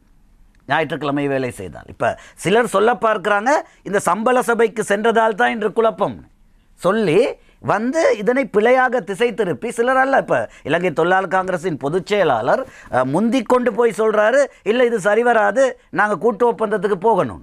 அது ஒரு சிறுபிள்ளைத்தனமானது. ஒரு சிறுபிள்ளை ஒரு நிமிடம் தாங்க, சிறுபிள்ளைத்தனமானது. அவை என்ன நான் சொல்ல வந்தேன்னா, இப்போ ஒரு ஞாயிற்றுக்கிழமை வேலை வழங்குகின்ற போது 1.5 நாள் 150% கூலி வழங்கப்பட வேண்டும் விடுமுறை நாளாக. இப்போ கம்பெனிகளில் போய் நீங்கள் எடுத்து பாருங்கள், எல்லா கம்பெனிகளும் என்ன செய்யுதுன்னா ஞாயிற்றுக்கிழமைக்கு வேலை வழங்குதில்லை, ஞாயிற்றுக்கிழமைக்கு கேஷுவல் ஒர்க் தான் வழங்குது. வளமையாக வேலை செய்து கொண்டு வருபவர்கள் வளமையாக 5 நாள் 6 நாள் இருக்கிறவரையே அன்றைக்கு என்ன செய்யுதுன்னு சொல்லி கேட்டால் வெளியிலிருந்து வர ஒரு வேலையாளரை போல சேர்த்து கொண்டு கிலோக்கு இவ்வளோ நிர்மாணித்து அந்த கையில் அந்த தொகையை கொடுத்து அனுப்பிடுறாங்க. சரியா? அப்போ இதுக்கு இப்போ இந்த கொண்டு வந்ததை எழுத்தில் வந்ததை கைக்கு கொண்டு வரத்துக்கு அரசு தரப்பில் இருக்கக்கூடிய தரப்பினர்கள் தவற விட்டுருக்கிறாங்க. ஏன்னா சட்டம் மீறப்படுது, அதிகாரம் அவங்க கையில். நான் அரசு தரப்புன்னு சொல்ல காரணம், அதிகாரம் அவங்க கையில் தான் இருக்குது, கேபினட் அவங்க கையில் தான் இருக்குது, அமைச்சர் அவங்க கையில் தான் இருக்குது, தொழில் அமைச்சர் அவர்களுடையது தான், பிரதமரினுடைய இணைப்பு செயலாளர்னு சொல்லிக்கிறீங்க. அப்போ அப்படி சொல்லுற போது எங்க இப்படி மீறப்படுகின்ற போது எடுக்கிற நடவடிக்கை எங்க? செந்தில் தொண்டமானவர்களே, எங்கே வேலுக்குமார் எம்பி கேட்கின்றார்? நிறைய கேள்வி கேட்டிருக்கிறாரு. ஸோ அதனால் 1 by 1 போவோம். கடைசியாக அவர் ரஃபீக் அவர்களும் கேட்டிருக்கிறார், நண்பர் ரஃபீக்கும் கேட்டிருக்கிறார், அதுக்கும் போவோம். உண்மைக்குமே அவர் சொன்னார், கடந்த காலங்களில் கேண்டி மாவட்டத்தில் 1100 மில்லியன் கல்வி கொண்டாந்துருக்குறாங்க எடுகேஷன் மினிஸ்ட்ரின்னு. அப்போ அவரே ஏற்றுக்கிறார், எஸ்டேட் இன்ஃப்ராஸ்ட்ரக்சர் மினிஸ்ட்ரி இருந்தாலும் எடுகேஷன் மினிஸ்ட்ரியோ சுகாதார மினிஸ்ட்ரியோ ரோட் மினிஸ்ட்ரியிலோ வர்ற காசு வந்துட்டு தான் இருக்குது. நாங்கள் என்ன சொல்கிறோம், அந்த 1100 மில்லியன் பத்தலை, அதனால தான் தோட்ட உட்கமைப்பு அமைச்சில் மேலதிகமாக நிதி உள்ளே கொடுக்குறோன்னு சொல்கிறோம். ஒரு சிறிய கண்டிப்பாகவும் நீண்ட நேரம் ஒருவர் தொலைபேசியில் காத்திருக்கின்றார். நீங்கள் தொடருங்கள், இடைவெளியில் நாங்கள் அதை கேட்டுக்கொள்வோம். அப்போ கௌரவ வேலுக்குமார் அவர்கள் சொல்கிறாரு 1100 மில்லியன் கொடுத்துருக்கோம் கல்வி அமைச்சு ஊடாக. நாங்கள் என்ன சொல்கிறோம், அந்த 1100 மில்லியன் பத்தாது, எங்களுக்கு கூட வேணும்னு சொல்கிறோம். அதுக்கு தான் தோட்ட உட்கமைப்பு அமைச்சு ஊடாக கூடுதலாக நிதி இன்னும் கொண்டாந்து மேலதிகமாக சிறிய ஒரு விடயம் தாரிங்க. அந்த லைனை முடிச்சிட்டேன்னா அது சம்பந்தமான சரி, ஓகே, நோ ப்ராப்ளம். மொத்தமாக தோட்ட உட்கட்டமைப்பு அமைச்சுக்கு அமைச்சு உருவாக்கப்பட்டதிலிருந்து வர வருடம் ஒதுக்கி இருக்கிற நிதியை பாருங்கள், இந்த முறை ஒதுக்கி இருக்க நிதியை பாருங்களேன். தொடர்ந்து கடந்த 5 வருஷம் கௌரவ பாராளுமன்ற உறுப்பினர் திகாம்பரம் அவர் கையில் தான் அந்த அமைச்சு இருந்துச்சு, அவங்க கையில் தான் இருந்துச்சு. என்ன நிதி அந்த 5 வருஷம் ஒதுக்கப்பட்டுச்சோ அதே நிதி தான் தொடர்ந்து ஒரு மினிஸ்ட்ரி பட்ஜெட்னு இருக்குது தானே, அந்த பட்ஜெட் அதில் தான் நிதி ஒதுக்கப்பட்டு வருது. ஓகே, நம்ம அடுத்த அந்த பாயிண்ட்டுக்கு போவோம். அப்போ அடுத்து அதே மாதிரி அதுக்கு சொல்லணும், தேசிய அமைச்சுகள் ஊடாக வேலை திட்டங்கள் இலங்கை தொழிலாளர் காங்கிரஸ் தடுக்குதுன்னு சொல்கிறத நான் ஏற்றுக்க மாட்டேன். ஏன்னா 2002ஆம் ஆண்டு காலப்பகுதியிலேருந்து கௌரவ ஆர்மோ தொண்டமனையா மறைந்த எங்கள் தலைவர் கையில் வீடமைப்பு அமைச்சு இருந்துச்சு. அந்த வீடமைப்பு அமைச்சு மூலியமாக அப்போ தோட்ட உட்கமைப்பு அமைச்சு எங்கள்கிட்ட இல்லை, வீடமைப்பு அமைச்சு ஊடாக முழு மலையம் மட்டும் இல்லை முழு இலங்கைக்கும் அவரோட நிதி வழங்கப்பட்டு வேலை திட்டங்கள் முன்னெடுக்கப்பட்டுச்சு. அது ஒன்று. அதே மாதிரி அடுத்து அதே மாதிரி கௌரவ பாராளுமன்ற உறுப்பினர் சொல்கிறத கேட்குறதுக்கு இன்றைக்கி எங்கள் மறைந்த தலைவர் இல்லை, அவர் இருந்திருந்தால் கண்டிப்பாக சந்தோஷப்பட்டிருப்பார். ஏன்னா அந்த நேரத்தில் நாங்கள் சம்பளம் வாங்கி கொடுத்துட்டு வந்தப்போ வெறும் உங்களோட பத்திரிகை கூட, அதில் பத்திரிகைகள் டிவி எல்லாத்துலேயும், இந்த டிவியில் கூட வந்துச்சு, வெறும் 20 ரூபா தான் கூட்டி கொடுத்துருக்காங்க. அதாவது நான் அவர் சொன்னார்னு சொல்லலை, எதிர்த்தரப்பினர் அவங்க கட்சியில் இருக்கிறவங்க மலையத்தை காட்டி கொடுத்துட்டாங்க, வெறும் 20 ரூபா தான் வாங்கி கொடுத்துருக்காங்க. மேலே ஒரு சிறிய குறுக்கீடு அந்த தொலைபேசி என்றார். வணக்கம் ஐயா. ஹலோ, வணக்கம். யார் பேசுறீங்க, எங்க இருந்து பேசுறீங்க? செல்வராஜ் பேசுறேன். கேளுங்க செல்வராஜ், உங்களோட கேள்விய. அது இந்த வேலுக்குமார் ஐயா சொன்னாரு, இந்த பிரஜாசக்தி நிறுவனம் அதை மூடாம இருந்திருந்தா இந்த சிறுவர் துஷ்பிரயோகமா நடந்திருக்காது. ஏன்னா ஆரம்பத்துல இருந்து அவங்க கல்வி நடவடிக்கை எடுத்தாங்க, விளையாட்டுத்துறை சார்பா அதுல இருந்துச்சு. பெண்களுக்கு வேலை வாய்ப்பு அது கட்சி வைக்கலாம், சுய தொழில் வாய்ப்பெல்லாம் செஞ்சு கொடுத்தாங்க. அந்த பிரஜாசக்தி நிறுவனம் தொடர்ந்து இயங்கி கொண்டிருந்தா இந்த பெண்களுக்கான பாதுகாப்பு தொடர்ந்து இருந்துகிட்டே இருந்திருக்கும். அவர் புரியுது, நான் அதை எக்ஸ்பிளைன் பண்றேன். நன்றி ஐயா. அவர் என்ன அவர் கேட்ட கேள்வியை நான் கரெக்டா அவருக்கு நான் போடுறேன். அவர் என்ன கேட்டாருன்னு எனக்கு புரியுது. நான் அந்த கேள்வியை கரெக்டா போடுறேன். இதை முடிச்சிடறேன். முடிச்சுட்டு அவர் என்ன கேட்க வந்தாருங்கிறத நான் மென்ஷன் பண்றேன். அப்போ அந்த நேரத்தில் இப்போ இன்றைக்கி கௌரவ பாராளுமன்ற வேலுக்குமார் அவர்கள் சொல்கிறாரு 500 700 40% கூடி இருக்குது. அது ஒரு மிகப்பெரிய வெற்றி. நாங்கள்லாம் அவங்க தான் வாங்கினாங்கன்னு நாங்கள் சொல்ல, நாங்கள் தான் வாங்கணும்னு சொல்லி நாங்கள் அழுத்தம் கொடுத்துச்சு, கிடச்சிச்சு போச்சு. இதே மாதிரியான அந்த நேரத்தில் அவங்க தரப்பினர் முன் வச்ச குற்றச்சாட்டு வெறும் 20 ரூபா தான் கூடி இருக்குது.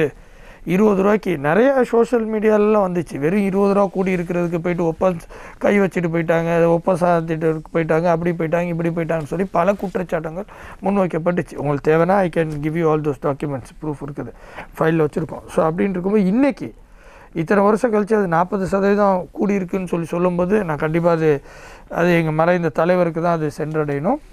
அதே மாதிரி அவர் இன்னொரு விஷயம்னு சொல்லியிருந்தார், இந்த மாதிரி கெசட்டில் நாள் குறிப்பிடலேருந்து வேலை வாய்ப்புக்குள்ளே நாள் குறிப்பிடல. உங்களுக்கு தெரியும் 22 கம்பெனி சாதாரண கம்பெனிங்க கிடையாது. அவங்களாம் இலங்கையில் இருக்க மிக மிக செல்வாக்கு படைத்த கம்பெனிகள் இலங்கையில். அவங்களோட மோதுறதுங்கிறது சாதாரண விஷயம் இல்லை. பட் அப்படி இருந்தும் காங்கிரஸ் தொடர்ந்து அவங்களோட முரண்பாட்டு மோதல்கள் தொடர்ந்து முன்னெடுத்துட்டு தான் வந்துட்டுருக்கோம். இன்றைக்கி நீங்கள் பார்த்தீங்கன்னா இலங்கையிலே மிக சிறந்த லாயர் ரமேஷ் டி சில்வா வச்சுருக்காங்க.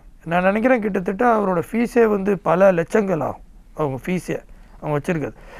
அந்த கான்ஸ்டியூஷன் கவுன்சிலில் கூட அவர் தான் தலைவராக இருக்கிறார், அந்த லா இதில் லீகல் இது பண்ணுறது. அப்படிப்பட்ட லாயர் வச்சுருக்கும்போது அவங்க ஏதாச்சும் இப்போ ஒரு 10 லைன் போட்டால் அதில் ஏதாச்சும் ஒரு பாயிண்ட்டை பிடிச்சிருவாங்க. இப்போ அந்த பாயிண்ட் அவங்களுக்கு பிடிக்கக்கூடிய வாய்ப்பு இருந்திருக்கும். இப்போ நாங்கள் 25 நாள் வேலை இல்லை 20 நாள் வேலைன்னு போட்டிருந்தோம்னா எங்களுக்கு போட வேணான்லாம் கிடையாது. நான் ரொம்ப ஆசைப்படுவேன் 20 நாள் வேலை போடுவேன்னு சொல்லி. நேராக என்ன பண்ணுவாங்க, இந்த ஃபீல்டில் இருக்கிற எக்ஸ்பர்ட்ஸை கூட்டிகிட்டு போயிட்டு ஒரு எஸ்டேட்டை கொண்டு போய் காமிச்சு அந்த எஸ்டேட்டில் 20 நாள் எப்படி வேலை கொடுக்க முடியும்னு ரிப்போர்ட் எடுத்து 12 நாள் தான் கொடுக்க முடியும், நீங்கள் 20 நாள் கொடுக்க சொல்லியிருக்கீங்கன்னு சொல்லி இந்த கவர்மெண்ட் கெசட்டில் ஸ்டே வாங்கிடுவாங்க.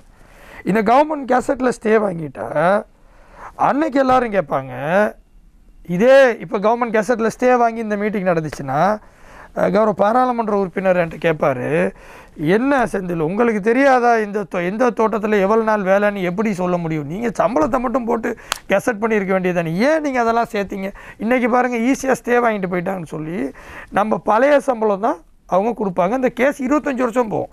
அதுக்கப்புறம் சம்பள உயர்வுனே ஒன்று நம்ம பேச முடியாது. எப்போ சொன்னாலும் கோர்ட்டில் கேஸ் இருக்குது, கோர்ட்டில் கேஸ் இருக்குது, கோர்ட்டில் கேஸ் இருக்குதுன்னு சொல்லி கொண்டு போயிடும். அதனால் அதுக்காண்டி தான் அந்த முடிவு அன்றைக்கி எடுக்கக்கூடிய சூழ்நிலை. ரெண்டாவது ஒரு சொன்ன மாதிரி நான் பிரதம மந்திரியோட செயலாளராக இருக்கலாம், எல்லாம் இருக்கலாம். ஆனால் ஒவ்வொன்றுக்குமே நாங்கள் தான் ஒரு தோட்ட தொழிலாளரோட பிரச்சனையை போய் பேசணுங்கிறது நியாயம் கிடையாது.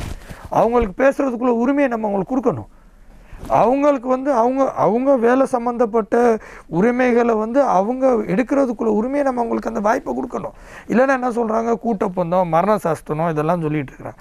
ஸோ இப்போ இந்த வாய்ப்பு எப்படி கொடுக்குறது? இந்த இருக்குது கவர்மெண்ட் கெசட். இதுக்கு பிரதம மந்திரி அலுவலகத்துலேருந்து பேசிலான்னு சொல்லணும்னு அவசியம் கிடையாது.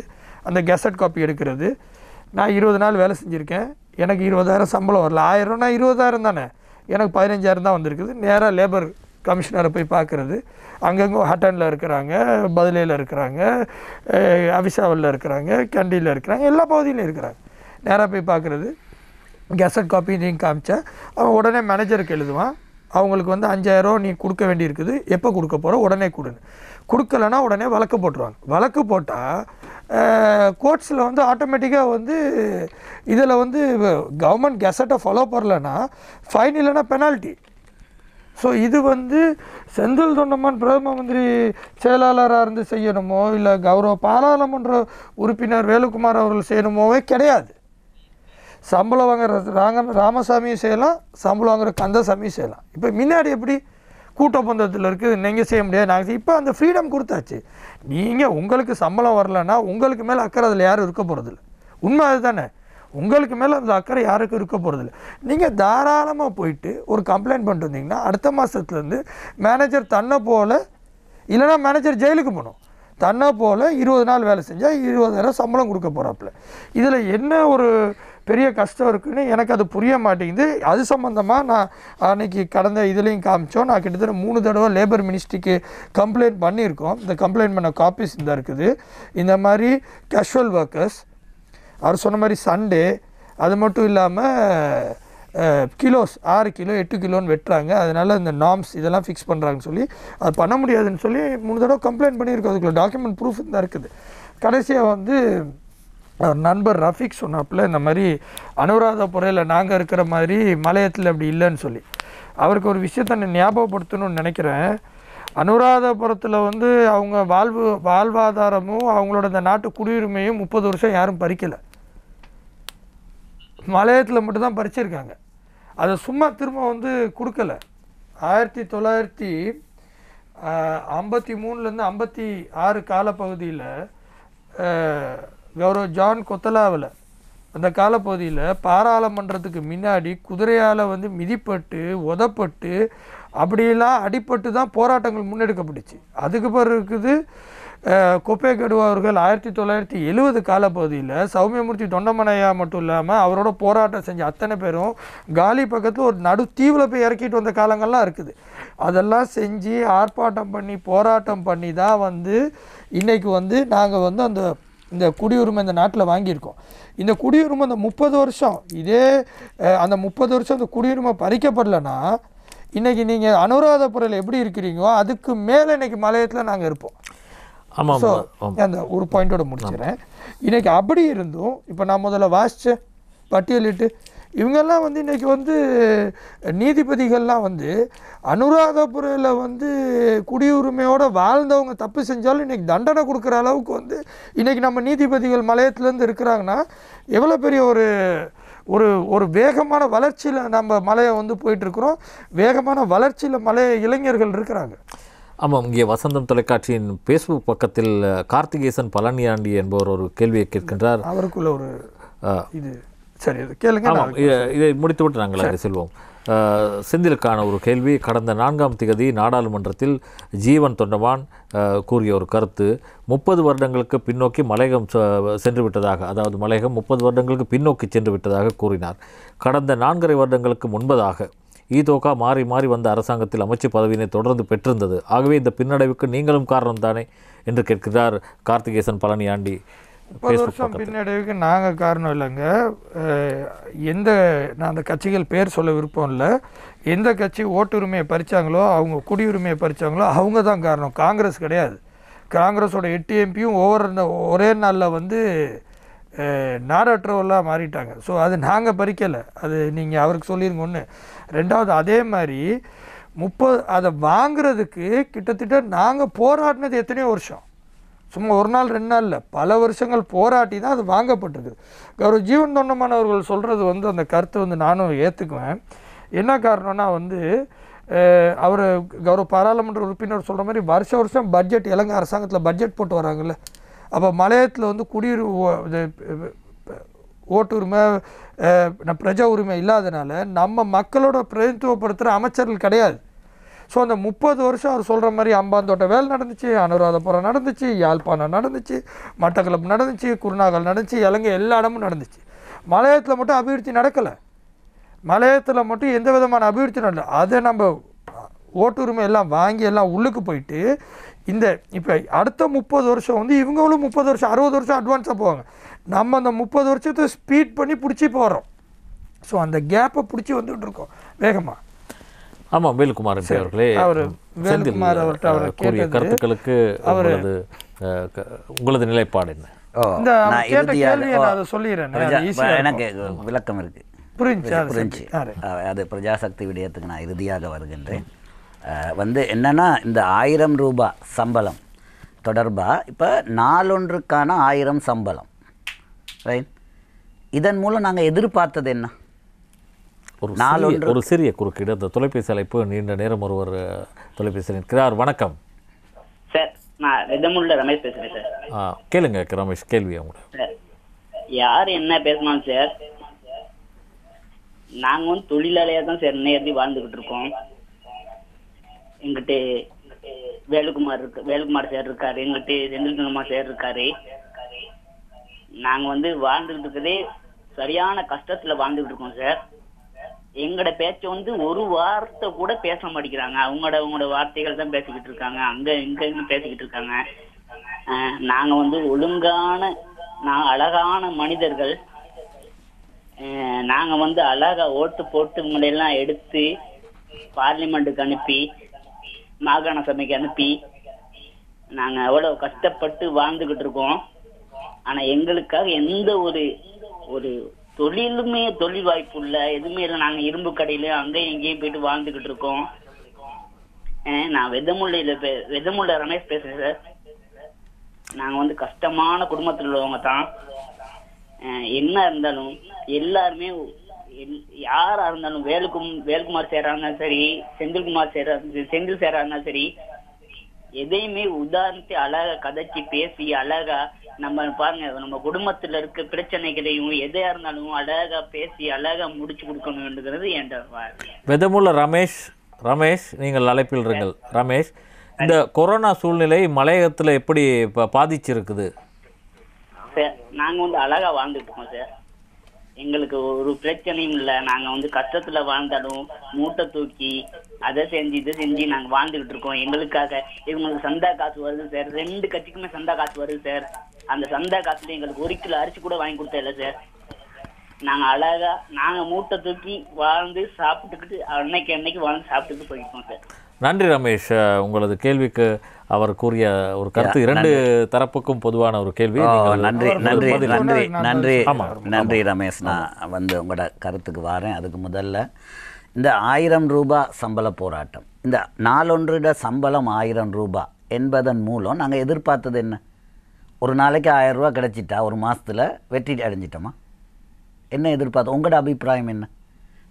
1000 சம்பளம் 1000 ரூபாய், அதன் எதிர்பார்ப்பு என்ன? நீங்கள் என்ன நினைக்கிறீங்க? ஒரு மக்களுக்கான கூடுதல்னா என்ன நினைக்கிறீங்க? ஒரு சம்பள அதிகரிப்பு. ஒரு நாளைக்கு 1000 ரூபாய் அதிகரிப்புண்டா அது சரியா? அவர்களுக்கு மாதாந்தம் கிடைக்கின்ற கொடுப்பனவு என்ன செய்யப்பட வேணும்? கணிசமான அளவு அதிகரிக்கப்பட வேண்டும், கூட்டப்படும். அத்தானே மொத்தமானது. அப்போ நாளொன்றுக்கு சம்பளம் 1000ன்னு சொல்லிட்டோம். ஆனால் நாங்கள் வேலைனால சொல்ல மாட்டோம். அப்போ 10 நாள் கொடுத்து 10,000 கொடுக்கலாம், 5 நாள் கொடுத்து 5000 கொடுக்கலாம். 7 நாள் சரியானதா? கொஞ்சம் கதை வந்து சொல்லலாம். அவங்க ஸ்டே வாங்கிடுவாங்க. கற்பனை ஒரு கற்பனை கதையொன்று சொன்னார் அவர் வந்து. அவர் சொல்கிற செந்தில் சொல்கிறாரு அது வந்து அந்த கம்பெனிகள் வந்து அப்படியாம். இது என்னப்பா, இந்த நாட்டில் எத்தனை ஆயிரம் கம்பெனிகள் இருக்குது, அதில் 22 கம்பெனிகள். அரசாங்கம்ங்கிறது இந்த நாட்டை நடத்துபவர்கள், அதிகாரத்தை கையில் வச்சிருக்கிறவங்க. அவங்க வந்து கம்பெனிகளை பார்த்து பயப்படுறாங்களா இருந்தால் கம்பெனிகள் பெரியது, அவங்க வந்து ஸ்டே எடுத்துருவாங்கங்கிறதெல்லாம் வந்து கற்பனை கதை. அதான் நான் கேட்குறேன், எங்கடா அடிப்படை என்ன? நாளொன்றுக்கு 1000ன்னு அறிவிச்சிட்டா வெற்றியா? இல்லை தானே? அப்போ மாதத்தில் ஒரு நாள் வேலை கொடுத்து 1000 ரூபாய் கிடச்சிருச்சு, 5 நாள் வேலை கொடுத்து 5000 கிடச்சிருச்சு, 10 நாள் வேலை கொடுத்து 10,000 கிடச்சி. சரியா? இது தியரி வந்து நாங்கள் வந்து கோட்பாடு பேசலாம் வந்து, அவை சரியாது இல்லை. என்ன நடைபெறணும்? அவர்களுக்கு நான் முதல்ல அந்த 700ஐ நான் வந்து சொன்னது 40% அதிகரிப்பு. எதில் 40% அதிகரிப்பு சொன்னேன்னா அடிப்படை சம்பளத்தில். அவை யார் என்ன சொன்னாலும் நான் அதில் தெளிவாக இருக்கேன். ஏன் அடிப்படை சம்பள அதிகரிப்பை வந்து அந்த 20 ரூபான்னு குறிப்பிட்டது வந்து மொத்த சம்பளத்தில் ஏற்பட்ட அதிகரிப்பு 20, ஆனால் அடிப்படை சம்பளத்தில் ஏற்பட்ட அதிகரிப்பு 200. அவை ஒருத்தர் வேலைக்கு சென்றுவாரா இருந்தால் அவருக்கு 700 கிடைச்சிடும், ரைட்? அப்போ ஆனால் அதற்கு முதல்ல வந்து 500லேருந்து பலதை கூட்டி கொண்டு வருவாங்க. ஆனால் அந்த 500 தான் அவருக்கு வந்து உறுதியானது. ஆனால் 700 வருகின்ற 700 உறுதியானது. அவை யார் என்ன சொன்னாலும் நான் அதில் தெளிவாக இருக்கிறேன். அவை இப்போ 1000னா அந்த 1000த்தின் மூலம் அவருடைய முழு கொடுப்பனவு. அப்போ அந்த முழு கொடுப்பனவுக்கான ஒரு உத்தரவாதம். அப்போ 1000 25 நாள் சாதாரணமான வேலை நாட்கள் வந்து சம்பள சட்டத்தின்படி நாங்கள் எடுத்தோமா இருந்தால் 25 நாள். அவை 25,000 ரூபாய் கிடைப்பதற்குரிய வழிமுறை. அடுத்தது இன்னொன்றை நீங்கள் புரிஞ்சுக்கிறணும். ஒருவரினுடைய கூலி எதன் அடிப்படையில் தீர்மானிக்கப்படுது? கூலி தீர்மானிப்பதற்கான அடிப்படை காரணி என்ன? ஒன்று வந்து அடிப்படை காரணி அவங்களோட உழைப்பு. அந்த உழைப்பு உடல் உழைப்பாக இருக்கலாம் அல்லது உள உழைப்பாக இருக்கலாம். 2 அவர்களினுடைய வாழ்க்கை செலவு. இந்த 2ஐயும் வைத்து தான் ஒரு கூலி தீர்மானிக்கப்படுது. இந்த 2இன் அடிப்படையில் 1000 ரூபாய் நாங்கள் கொடுத்துட்டோம் என்பது நாளொன்றுக்கு வெற்றி அல்ல. ரைட்? கொழுந்து வரல, கொழுந்து குறைவாக இருக்குது, கூடுதலாக இருக்குது. அப்போ வாழ்க்கை செலவு இது 2ம் சேர்ந்து தான். இது உலக அளவில் இருக்கக்கூடிய அடிப்படை நியதி. இவர்களுடைய சட்டத்தரணிக்கு தெரியாட்டி போய் சொல்லணும். சட்டத்தரணி நாங்கள் 20-25 நாள் குறிப்பிட்டிருக்கோம். ஏன்னு கேட்டால் கூடி குறைந்தாலும் வாழ்க்கை செலவு அங்கே உழைப்பு ப்ளஸ் வாழ்க்கை செலவு இது 2ம் சேரணும், ஒன்றா சேரணும். இது நியதி. அதை விட்டு ஸ்டே போய் எடுத்துருவாங்கன்னு சொல்லி பெரிய கம்பெனிகள்னு சொல்லி அவங்க முதலைகள்னு சொல்லி ஒரு பூச்சாண்டி காட்டி ஒரு கதையை இவர் சொல்வது அதுக்கும் ஒரு உலக சாதனையாளர் விருது கொடுக்கலாம் போல. அத்தகைய ஒரு கதையை சொல்வது பொருத்தம் இல்லை, தவறு விடப்பட்டிருக்கு. அந்த தவறு தவறு திருத்தப்பட வேண்டும். அதில் தெளிவாக இருக்கிறோம். எந்த டைம் இது தவறு திருத்தப்பட வேண்டும். நான் 2 விடைக்கு நம்ம விட கொடுக்குறது சரிதானே? அந்த நேரத்தை எனக்கு தாங்க, அதுக்கு பிறகு கேளுங்க. ரைட்? அதே போல் நான் பிரஜாசக்தி ஒரு நல்ல தாபனம், அவங்களோட பல விடயம் இருக்குது. நான் குறிப்பிட்டது அதிகார ரீதியாக இந்த விடயத்தில் அவங்களுக்கு ஒன்றும் பண்ண முடியாது. வாலண்டியராக அவங்க பண்ணலாம். அதுக்காகத்தான் சிறுவர் உரிமை தொடர்பான அதிகாரி, சிறுவர் மேம்பாட்டு அதிகாரி எல்லாம் இருக்கிறாங்க. இன்னொரு விடயத்தை அவர் குறிப்பிட்டார். அது நீங்கள் அங்கே அந்த ஊதியத்தில் பிரச்சனை இருக்குமாயின் நீங்கள் லேபர் ஆஃபீஸுக்கு போய் அதுக்குத்தான் பிரதான எல்லா தொழிற்சங்கம், நான் எந்த தொழிற்சங்கத்தும் குறை சொல்லலை, எல்லா தொழிற்சங்கங்களும் லேபரில் முறைப்பாடு செய்திருக்காங்க.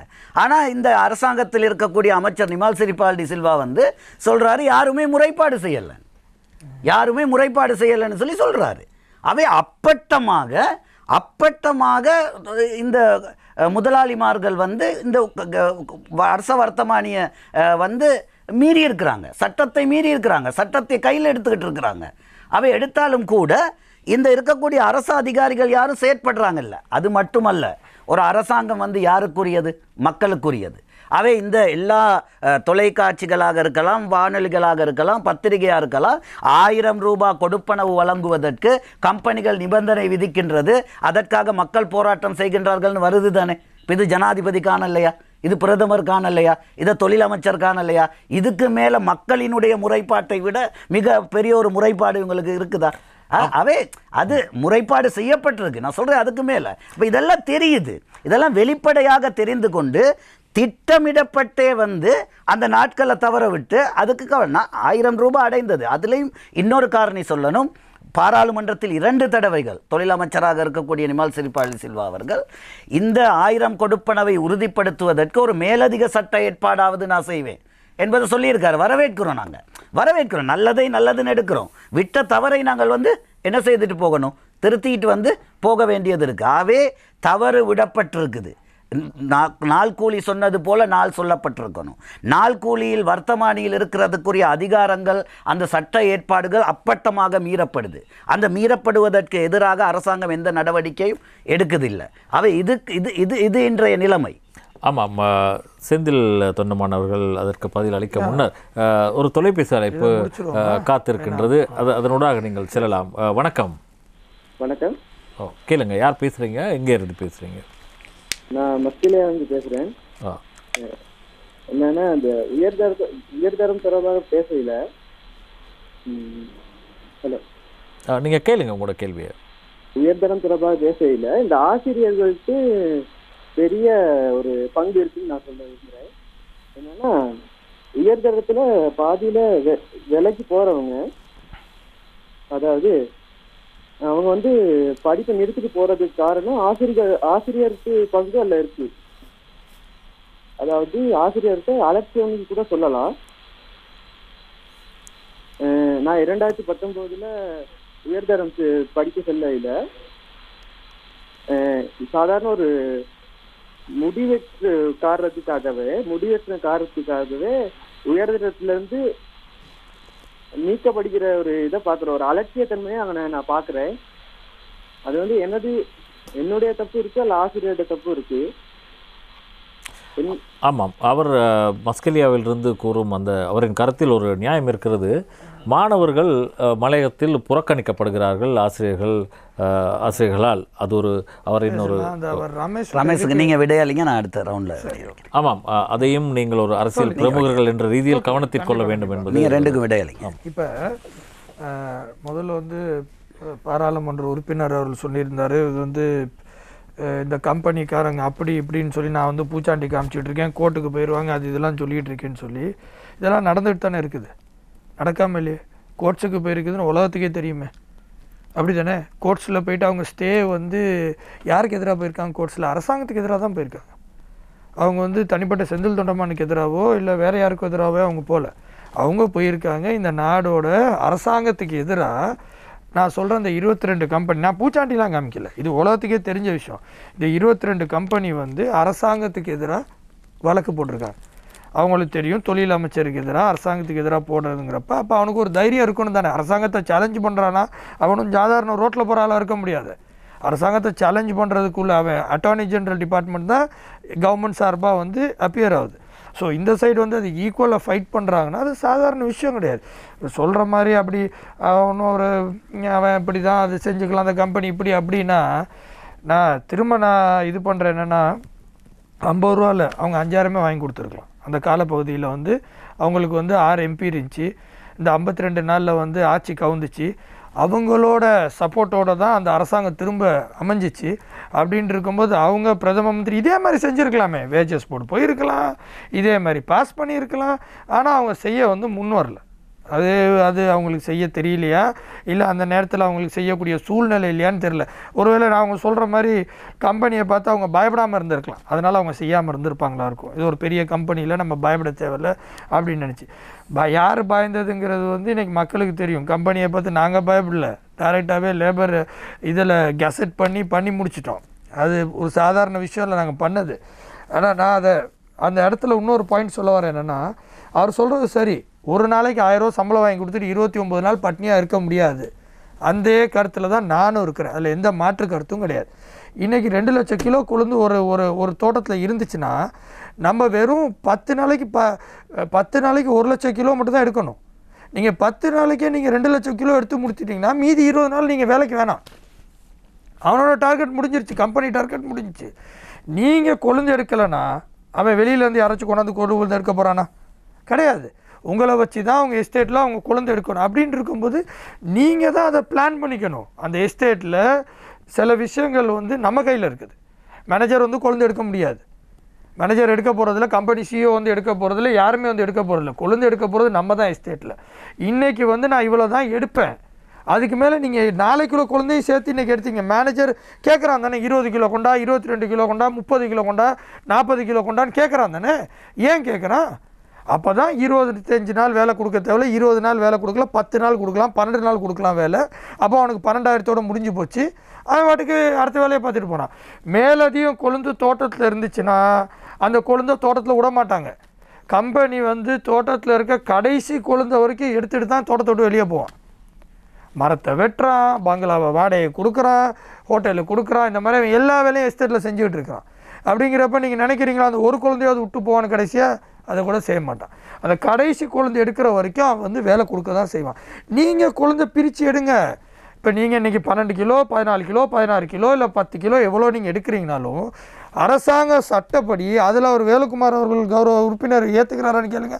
1000 ரூபா கொடுக்கணும்னு ஒரு நாளைக்கு வேலைக்கு போனால் அப்போ கொடுக்கணுங்கிறப்ப 2 கிலோ போனாலும் 1000 ரூபா கொடுக்கணும். அதை நான் தான் வலியுறுத்திட்டு வரேன். நாங்கள் அதை ப்ராக்டிக்கலாகவே போந்தலாவில் எங்களோட மறைந்த தலைவர் கௌரவ ஆர்மோ தொண்டமானையா இருக்கும்போது 2013ஆம் ஆண்டு நான் இந்த டிஸ்கஷனில் இருந்திருக்கேன். முழு மாதமும் போந்தலாவில் எஸ்டேட்டில் வெறும் 1 கொழுந்து எடுத்து வெறும் ஒரு கொழுந்து எடுத்து முழு மாதமும் சம்பளம் வாங்கி கொடுத்தோம். ஏன்னா லேபர் லா படி காலம்பரிலேருந்து ஈவினிங் வரைக்கும் எஸ்டேட்டில் வேலைக்கு போயிருந்தா அதில் லேபர் லாவில் இப்போ இந்த கெசட்டில் நான் 20 கிலோ நாங்கள் போட்டிருந்தா இல்லை உள்ள பிரச்சனை வர இந்த கெசட்டில் வந்து 1000 ரூபா சம்பளம் 20 கிலோன்னு போட்டிருந்தா இன்றைக்கி அவர் என்ன கேள்வி கேட்டாலும் நான் வந்து அது எங்களோட தவறுன்னு ஏற்றுக்குவேன். நம்ம தான் போடவே இல்லையே. 10 கிலோ எடுத்தாலும் 1000 ரூபா கொடுக்கணும், 2 கிலோ எடுத்தாலும் 1000 ரூபா கொடுக்கணும், 12 கிலோ எடுத்தாலும் 1000 ரூபா கொடுக்கணும். அதை தான் நானும் சொல்கிறேன், அதுதான் நானும் உங்கள்கிட்ட சொல்கிறேன். அப்படி இருக்கும்போது நீங்கள் தோட்டத்தில் நான் திரும்ப சொல்கிற மாதிரி 1,00,000 கிலோ இருக்குதா, 20 நாளைக்கு உங்களுக்கு வேலை வேணுமா, அப்போ பிரிங்க. எவ்வளோ ஒரு நாளைக்கு வந்து 5,000 கிலோன்னு சொல்லி எடுத்து 1,00,000 கிலோவுக்கு வந்து 20 நாளைக்கு வேலை பாருங்கள். நீங்கள் அதை 2 நாளில் எடுத்து முடிச்சுட்டு மேனேஜர் வேலை கொடுக்கலன்னா எங்கேருந்து கொடுக்குறது? அப்போ நீங்கள் அதை கெசட்டுக்குள்ளே உள்ளடக்க சொன்னீங்கன்னா, நாங்களும் கெசட் பண்ணும்போது எதிராளி வந்து நம்மளோட பலசாலின்னு நினச்சிட்டு தான் நம்ம சண்டைக்கு போகணும். அவன் நம்மளை ஈஸியாக நம்ம அவனை அடிச்சிடலாம் அப்படின்னு சொல்லி சண்டைக்கு போனோம்னா நம்ம ஏதாச்சும் ஒரு இடத்துல நம்ம லாக் ஆயிரும். எதிராளி வந்து இதெல்லாம் சிந்திச்சு இவன் கோர்ட்ஸுக்கு போவான்னு நாங்கள் 100% இருந்தோம். அந்த கோர்ட்ஸில் போனால் நம்ம ஜெயிக்கணுங்கிறதுக்கு தகுந்தாப்புல தான் பண்ணியிருக்கோம். அதனால் அப்படி தான் அந்த வேலை திட்டம் பண்ணோம். அதே மாதிரி அந்த ஃபோனில் பேசின தம்பி வந்து வெதமுலையிலேருந்து பேசுகிறேன்னு சொன்னாப்புல, கண்டிப்பாக வந்து எனக்கு தெரிஞ்சு பெரிய 45-50 வயசுலாம் இருக்காது. அந்த பேசின தம்பியை பார்த்தா எனக்கு தெரிஞ்சு ஒரு 25 வயசுக்குள்ளே தான் இருக்கணும்.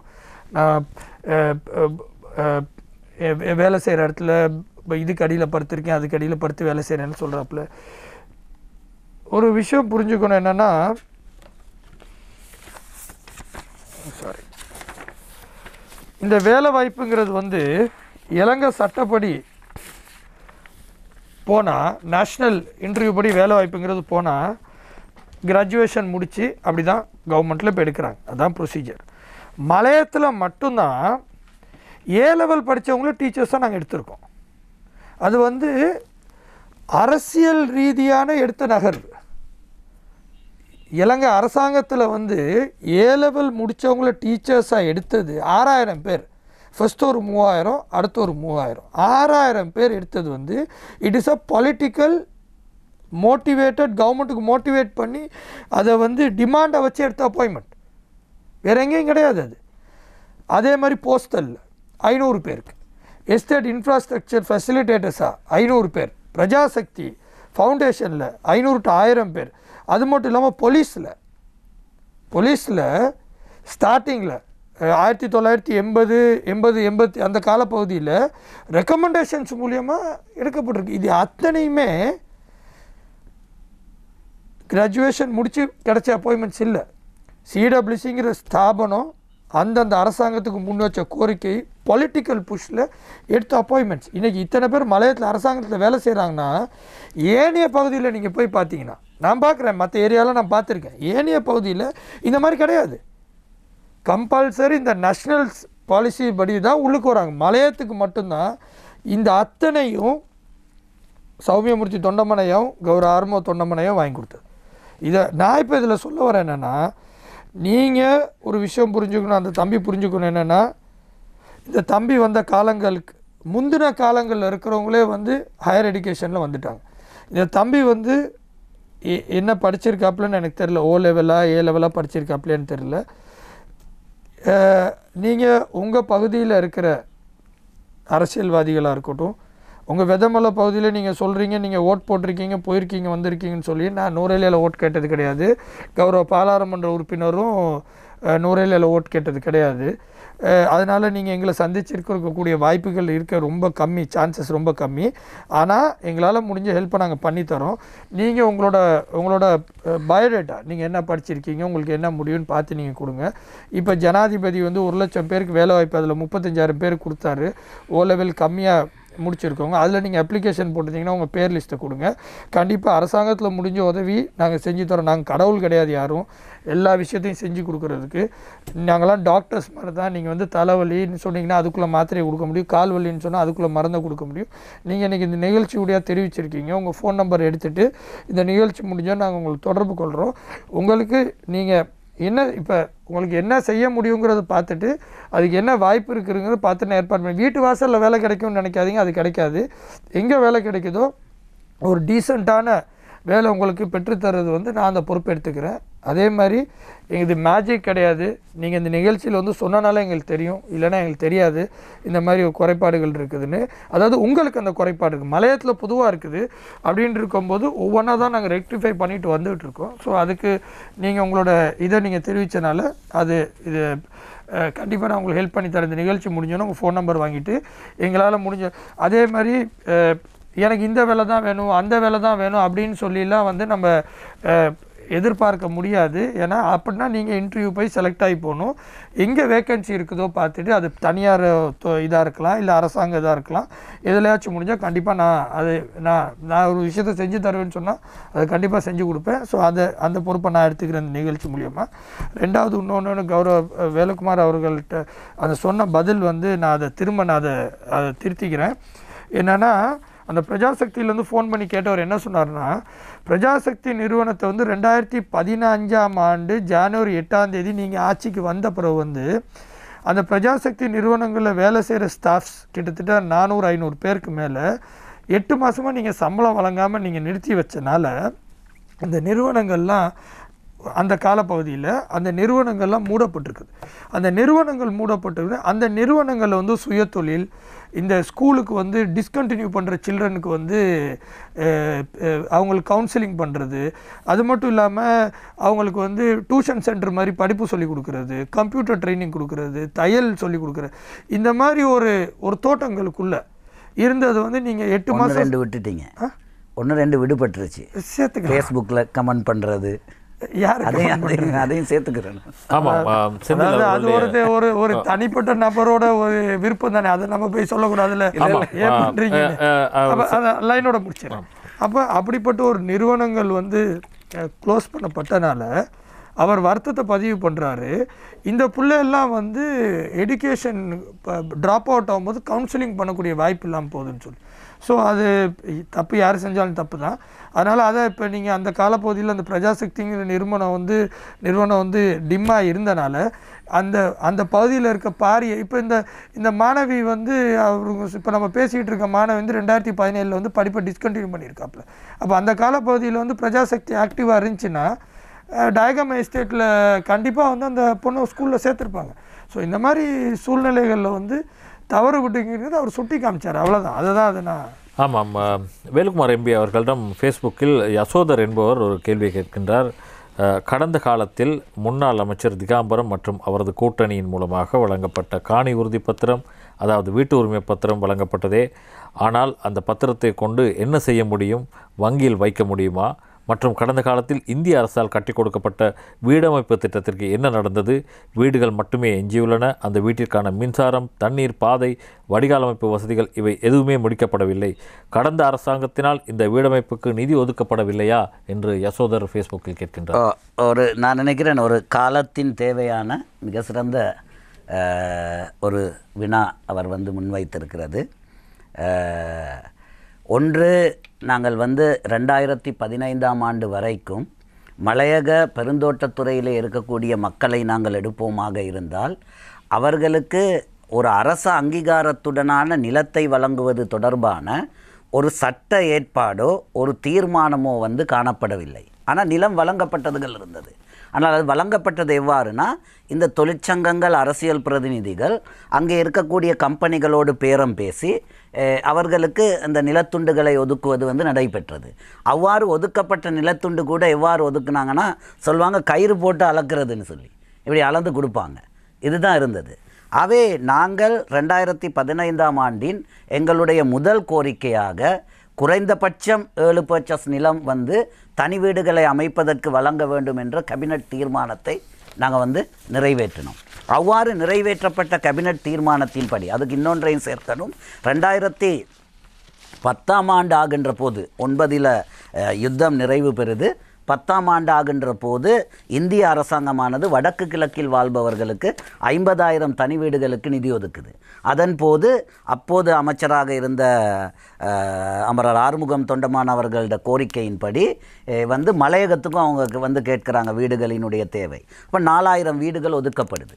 அப்போ 4,000 வீடு 2010 ஒதுக்கப்பட்ட பிறகு வந்து தற்போதைய பிரதமர் அப்போதைய ஜனாதிபதியிடம் வந்து அந்த வீடுகளை கட்டுவதற்கான நில ஒதுக்கீடு செய்து தர சொல்லி கேட்கப்படுது.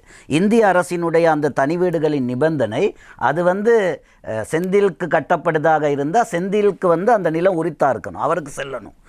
கம்பெனிக்கு சொந்தமான, அரசுக்கு சொந்தமானதிலே கட்ட முடியாது. அவே கோரிக்கை முன்வைக்கிறாங்க வந்து தனி நிலங்களை வந்து எங்களுக்கு தாங்க இந்த வீடுகளை கட்டுறதுக்குன்னு.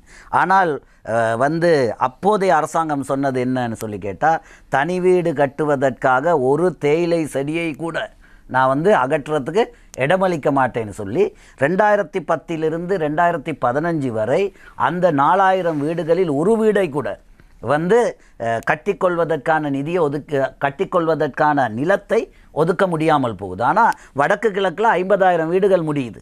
ஏன்னா அவங்கள்ட்ட பூர்வீக நிலம் இருந்துச்சு. அதால் தான் நாங்கள் வந்து 2015 வந்து முதல் கோரிக்கையாக 7 பர்ச்சஸ் நிலம் ஒதுக்கப்பட வேண்டும் தனி வீடுகளை கட்ட. இப்போ நிலம் ஒதுக்கின உடனே வந்து நிலம் அளவை செய்து வரைபடம் வரையணும். உங்களுக்கு தெரியும், ரைட்? சர்வையை பண்ணி வரையணும். இப்போ கவுரு போட்டு அளக்க இயலாது, சொல்ல அவே நில அளவை வரைபடம் வரையணும். அவ்வாறு அந்த நில அளவை வரைபடம் வரைந்தால் தான் அதுக்கமைய என்ன செய்யலான்னு சொல்லி கேட்டால் வந்து நாங்கள் வந்து அதற்குரிய சட்ட உறுதிப்பத்திரம் டீடை வந்து நாங்கள் எழுத முடியும். அவ்வாறு அந்த டீடை எழுதுறதுக்கு வந்து சில தோட்டங்களானது அரச பெருந்தோட்டங்கள், ஸ்டேட் பிளான்டேஷன்ஸ், சில பெரும்பாலான தோட்டங்கள் வந்து ரீஜனல் பிளான்டேஷன் கம்பெனிக்கு குத்தகைக்கு கொடுக்கப்பட்டிருக்குது. அவை ரீஜனல் பிளான்டேஷன் கம்பெனியிலேருந்து ரிலீஸ் பண்ணணும், இந்த ஸ்டேட் பிளான்டேஷன்லேருந்து ரிலீஸ் பண்ணணும். இது ரெண்டும் ரிலீஸ் ஆகி வந்த பிறகு வந்து இதுக்கு வந்து எங்களுக்கு தெரியும் எல்ஆர்சி வந்து சொல்லிக்கொண்டு இருக்கு அடிப்படை உரிமை எங்களுக்கு தான் இருக்குது அப்படின்னு. அப்போ அது ரெண்டும் ரிலீஸ் ஆகி வந்த பிறகு தான் எல்ஆர்சிக்கு வந்து உரித்து வருது அதற்குரிய அந்த டீடை வந்து எழுதுறதுக்கு. இது வந்து 3 மாத பிரச்சனையோ 3 வருட பிரச்சனையோ 30 வருட பிரச்சனையோ அல்ல. இது வந்து 150 வருட கால பிரச்சனை. இந்த 150 வருட காலத்தில் இழுத்து கொண்டு வர பிரச்சனை. அதுக்கு எங்களுக்கு கிடைத்த அந்த 4 வருட காலத்திலே 7 பர்ச்சஸ் நிலம் என்பதற்குரிய கேபினட்டை நாங்கள் பாஸ் பண்ணோம். 7 பர்ச்சஸ் நிலம் என்பதை அலைந்து வரைபடம் வரைந்தோம். அந்தந்த தாபனங்களிலிருந்து இந்த நிலத்தை இவருக்கு நாங்கள் ஒதுக்கி கொடுக்கறதுக்கு ஒத்துக்கொண்டு இருக்கிறோங்கிறத வந்து எடுத்துருக்கிறோம். இப்போ ஜேஇடிபினா ஜேஇடிபி தோட்டத்தில் ஏறக்குறைய கண்டியில் ஜேஇடிபி எஸ்எல்எஸ்பிசி தோட்டங்களிலே ஏறக்குறைய 9,000க்கு அதிகமான நிலத்துண்டுகள் வந்து நான் பகிர்ந்து கொடுத்துருக்கிறேன். அந்த கொடுக்கப்பட்டதுக்கெல்லாம் ஜேஇடிபி எஸ்பிசியால் இந்த நிலத்தை இவருக்கு நாங்கள் வந்து விட்டு கொடுக்குறோங்கிற சொல்கிறத ரிலீஸ் பண்ணிட்டோம். இப்போ அந்த ரிலீஸ் பண்ணப்பட்ட டாக்குமெண்ட் எடுத்து அது எல்ஆர்சிக்கு போய் எல்ஆர்சியிலேருந்து டீடு எழுதப்படணும். அவே எங்கட காலப்பகுதியிலே ஒரு சிறு அளவானவர்களுக்கு மட்டும் அந்த இறுதி உறுதிப்பத்திரம், இப்போ நான் என்னுடைய ஞாபகத்தின்படி ஊட்டி வெளியின்னு நான் நினைக்கிறேன் அதனுடைய பெயர் வந்து, அவை அங்கெல்லாம் வந்து நாங்கள் வந்து அந்த டீடை வந்து ஒரிஜினல் டீடை வழங்கியிருக்கோம். இப்போ கண்டியிலலாம் நாங்கள் வழங்கியிருக்க அந்த அது விடுவிக்கப்பட்டிருக்கு. அப்போ அந்த விடுவிக்கப்பட்ட டீட்டெயில் எல்லாம் இப்போ வந்து எல்ஆர்சியில் இருக்குது, ரைட்? இப்போ அரசாங்கத்தில் இருக்கக்கூடியவர்கள் அதை வந்து தொடரலாம். வந்து அந்த எல்ஆர்சியில் இருக்கிறதுக்கு டீடை வந்து இவங்க கொடுக்கணும். ஆனால் டீடை கொடுக்கறதுக்கு பதிலாக இப்போ ஒரு குழப்பத்தை உண்டு பண்ணிட்டாங்க. அதாவது என்னன்னா தொடர்ந்து ஒரு இப்போ என்ன நாங்கள் வந்து 10 பர்ச்சஸ் நிலத்தை வந்து வழங்குகிறோம். நாங்கள் 10 பர்ச்சஸ் நிலம் 10 பர்ச்சஸ் நிலம்னு சொல்லிட்டு 7 பர்ச்சஸ் நிலம் வந்து வீடாக இருக்கும், சுயதொழிலுக்கு 3 பர்ச்சஸ், 10 அல்லப்பா 100 பர்ச்சஸ்னாலும் ஒரு ஆளுக்கு வழங்க. நாங்கள் வந்து அதைத்தான் வந்து விரும்புகிறோம். அப்போ இப்போ அந்த 7 பர்ச்சஸ் வழங்கி அது வந்து எல்ஆர்சி வரைக்கும் அவங்களோட டாக்குமெண்ட் போய் இருக்குது, எல்லா டாக்குமெண்ட்டும் போய் இருக்குது. இருக்கிற போது திரும்ப இப்போ என்ன குழப்பம் வருது? 10 பர்ச்சஸ் குழப்பம் வருது. வாரப்போது எல்ஆர்சியிலேருந்து ஒரு கொள்கை இருக்கணும், அந்த அரச கொள்கை, அங்கேருந்து அந்த டீடை வந்து ரிலீஸ் பண்ணி கொள்ள முடியாத இக்கட்டான சூழ்நிலை வந்து சேருது. அவே வந்து தற்போது வந்து பல இடங்களில் இருப்பது வந்து அந்த விடுவிக்கப்பட்ட பத்திரம், அது அவங்களுக்கு உரித்தானது விடுவிக்கப்பட்ட பத்திரம். அந்த விடுவிக்க பத்திரத்துக்குரிய ஒரிஜினல் வந்து எல்ஆர்சியிலிருந்து நாங்கள் வந்து என்ன செய்யணும்னா பெற்றுக்கொள்ளணும். இது வந்து படிமுறை ரீதியாக நடைபெறுகின்ற ஒரு ப்ரோசஸ். இது இப்போ உடனே போகிறோம் காணி உடனே வந்து கிடைக்காது. நாங்கள் அதில் ஏறக்குறைய நாங்கள் கொடுத்துருக்கோம். அமரர் சந்திரசேகரன் காலத்தில், அவர் வீடமைப்பு துறையினுடைய பிரதி அமைச்சராக இருந்த காலத்தில் அவர் கட்டின வீடுகளுக்குரிய டாக்குமெண்ட் கூட வந்து சேர்த்து எங்களுடைய காலப்பகுதியில் எல்ஆர்சியில் இப்போது அதன் நிலைமை எப்படி இருக்கின்றது இந்திய தனி? அதாவது ஒரு விஷயத்தை நான் அந்த இடத்துல மறந்து பேசணும். கௌரவ பாராளுமன்ற உறுப்பினர் சொன்னார், இந்த மாதிரி 2010 ஒரு ஆர்ம தொண்டமான் அவர்கள் வந்து முயற்சியில் வந்துச்சு. ஆனால் 4 வருஷம் வந்து மஹிந்த ராஜபக்ஷ ஜனாதிபதியாக இருந்த காலத்தில் வந்து தேயிலை கழட்டக்கூடாது, அதனால் வந்து இந்த வீடு திட்டம் இருந்துச்சு. ஏன்னா இந்திய அரசாங்கம் தெளிவாக சொல்லிட்டாங்க, இந்த மாதிரி அந்தந்த நபர் பேரில் அந்த இடம் இருந்தால் தான் வீடு கட்ட முடியும், இல்லைன்னா கட்ட முடியாதுன்னு சொல்லி அவர் சொல்லியிருந்தார். ஆனால் இப்போ அவரோட இதை வந்து நான் கவனிச்சுக்கிட்டே வந்தேன். கடைசியாக என்ன சொல்கிறாரு, இன்னமும் எல்ஆர்சி தான் இடத்துக்கு சொந்தக்காரன்னு சொல்லி. அப்போ எப்படி இந்திய அரசாங்கம் கட்டினாங்க? இறுதியாக இல்ல உங்களோட விளக்கம் பிழை. அதனுடைய உரித்து வந்து இறுதியாக அந்த நபருக்கு வந்து சென்றடையணும். அதுக்குரிய ஏற்பாடு வந்து ஒத்துக்கொள்ளணும். அதுக்குரிய நான் அதை மறக்கவே இல்லை. அது நான் மறக்கவே இல்லை. நீங்க சொல்றது நான் கேட்குற ஒரே ஒரு பாயிண்ட் என்னன்னா, இல்லைன்னா நான் ஏற்றுக்கொள்றேன். இல்லைன்னா ஏன் அந்த 50,000 வீடுகள் வடக்கு கிழக்கிலே கட்டுற போது ஏன் இந்த 4,000 வீடுகள் அந்த 5 வருட காலத்துல ஒரு வீடு கூட கட்டப்படல? கடைசியில வந்து அரசாங்கம் இல்லாமல் போற போது ஓடி ஓடி போயிட்டு பல இடங்களிலே அடிக்கல் நாட்டப்பட்டது. ஞாபகம் இருக்குமா? ரைட், சொல்லுங்க. அப்போ வந்து இப்போ நீங்க சொல்ற மாதிரி ஃபர்ஸ்ட் நீங்க சொன்ன விளக்காத நான் மறக்கிறேன். என்ன காரணம்னா, அவர் பேரில் ஒப்பனை இருந்தால் தான் இந்திய அரசாங்கம் வீடு கட்டுவான்னு சொல்கிறது வந்து அது ஏற்றுக்க முடியாத விஷயம். ஆனால் நீங்கள் வீடு கட்டி கொடுத்துருக்க அந்த லிஸ்ட்டில் இருக்க பாதி பேருக்கு வந்து ஒப்பனை, 3/4 பேருக்கு ஒப்பனையே கிடையாது. ஒப்பனை இல்லாமல் தான் வீடு கட்டிக்கிட்டு இருக்கோம். அது பிரச்சனை இல்லை. இந்த இடத்துல பிரச்சனை நினச்சுன்னா 2010ஆம் ஆண்டு 50,000 வீடு வந்து 50,000 வீடு வடகிழக்கு தான் மட்டும்தான் ஒதுக்கப்பட்டுச்சு, மலையத்துக்கு இல்லை. ஆமாம். அப்படின்னு இருக்கும்போது நாங்கள் அந்த இடத்துல காங்கிரஸ் வந்து அது வந்து அந்த இடத்துல ஒரு முரணான, அதே மாதிரி நாங்க இப்ப 10,000 வீடு வாங்கி தந்திருக்கோம். நாங்க இல்ல, அதையும் கட்டுங்க.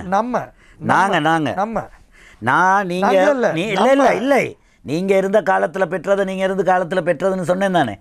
அந்த பெருந்தன்மை எனக்கு இருக்கு. எங்கட அரசாங்க காலத்திலே இந்திய பிரதமரை அழைத்து இலங்கைக்கு கொண்டு வந்து அதுல நீங்க பங்காளியா வந்து உட்கார்ந்துக்கிட்டீங்க, அது வேற.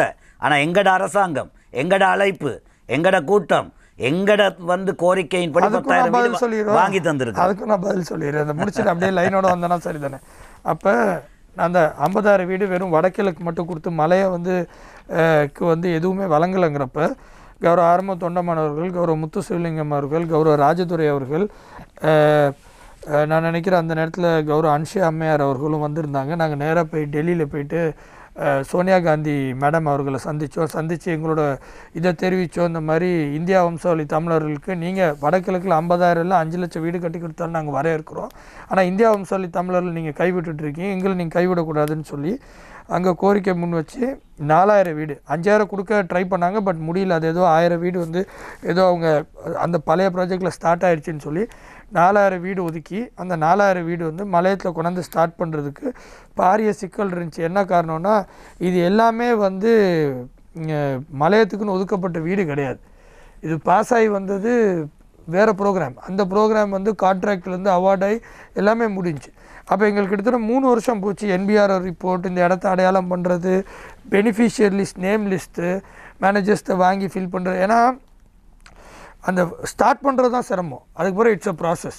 அப்படின்னு இருக்கும்போது அதை ஸ்டார்ட் பண்ணுறது கிட்டத்தட்ட எங்களுக்கு 3 வருஷம் மேலே போச்சு. அந்த வேலை திட்டமிடங்கள் திரும்ப நாங்கள் ஆட்சிக்கு வருவோம் நாங்கள் முழுமையாக நம்பியிருந்தோம். பட் வரக்கூடிய சூழ்நிலை இல்லை. அப்புறம் அவங்க ஆட்சிக்கு வந்த பிறகு அவர் சொன்ன மாதிரி அந்த வேலை திட்டங்கள்லாம் அவங்க முன்னெடுத்து அவங்க அதுக்கு பிறகு இருந்த வேலை திட்டங்கள்லாம் முன்னெடுத்து அவங்க இந்த வீடுகளை அமைச்சு கொடுத்துருக்காங்க. ஆனால் அந்த ஒரு விஷயத்தை அவர் சொல்லணும்னு நினைக்கிறேன். எந்த இடத்துலையும் இந்தியா பிரதமர் கௌரவ நரேந்திர மோடி அவர்கள் சொல்லலை, இந்த மாதிரி தமிழ் முற்போக்கு கூட்டணியோட அழைப்பில் நான் வந்தேன் மலையத்துக்கு, இல்லைன்னா நான் வந்து தமிழ் முற்போக்கு கூட்டணியோட மறைந்த தலைவர்களை வந்து நான் வந்து அவங்கள தலைவரால் ஏற்றுக்கிறேன், நீங்கள் அவரை தலைவரை ஏற்றுக்கணும், அந்த மாதிரிலாம் அவர் எதுவுமே சொல்லலை. அவர் கூட்டிகிட்டு வந்திருக்கலாம். பட் அது எனக்கு தெரிஞ்ச வரைக்கும் அது அவரோட கருத்து. என்னோட கருத்து கேட்டால் நான் தான் கூட்டிகிட்டு வந்தேன்னு சொல்லுவேன். ஆனால் அவர் ஸ்டேஜில் ஒரே வார்த்தையில் சொல்லிட்டு போயிட்டார், சௌமியமூர்த்தி தொண்டமான் மாதிரி ஒரு தலைவர் உங்களுக்கு கிடைக்காது. அப்படிப்பட்ட ஒரு தலைவரை வந்து இன்றைக்கி வந்து நீங்கள் அவரை தலைவரை ஏற்றுக்கிறீங்க, அது எனக்கு பெரிய கௌரவம். நான் அப்படிப்பட்ட ஒரு தலைவரை கண்டு நானும் இம்ப்ரெஸ்ட் ஆகியிருக்கேன் அப்படின்னு சொல்லி காங்கிரஸை பற்றி பேசிட்டு, அது காங்கிரஸுக்கு கிடைச்ச மிகப்பெரிய ஒரு அங்கீகாரம். அந்த இடத்துல யாருனாலும் கூட்டிகிட்டு வந்திருக்கலாம். ஆனால் வந்தாலும் இந்திய பிரதமருக்கும் தெரியுது காங்கிரஸுங்கிற ஸ்தாபனம் தான் வந்து இந்த மலை மக்களுக்காண்டி என்றைக்குமே நின்றுருக்காங்க. ஸோ அந்த ஸ்தாபனத்தை வந்து அந்த இடத்துல கௌரவிச்சுட்டு, இப்போ உங்கள் வீட்டுக்கு நீங்கள் ஒருத்தர் கூப்பிட்டா வந்து உங்களை தானே சொல்லணும், நல்லா வீட்டில் கவனிச்சிங்க, ரொம்ப தேங்க்ஸ், நான் போயிட்டு வரேன்னு சொல்லி.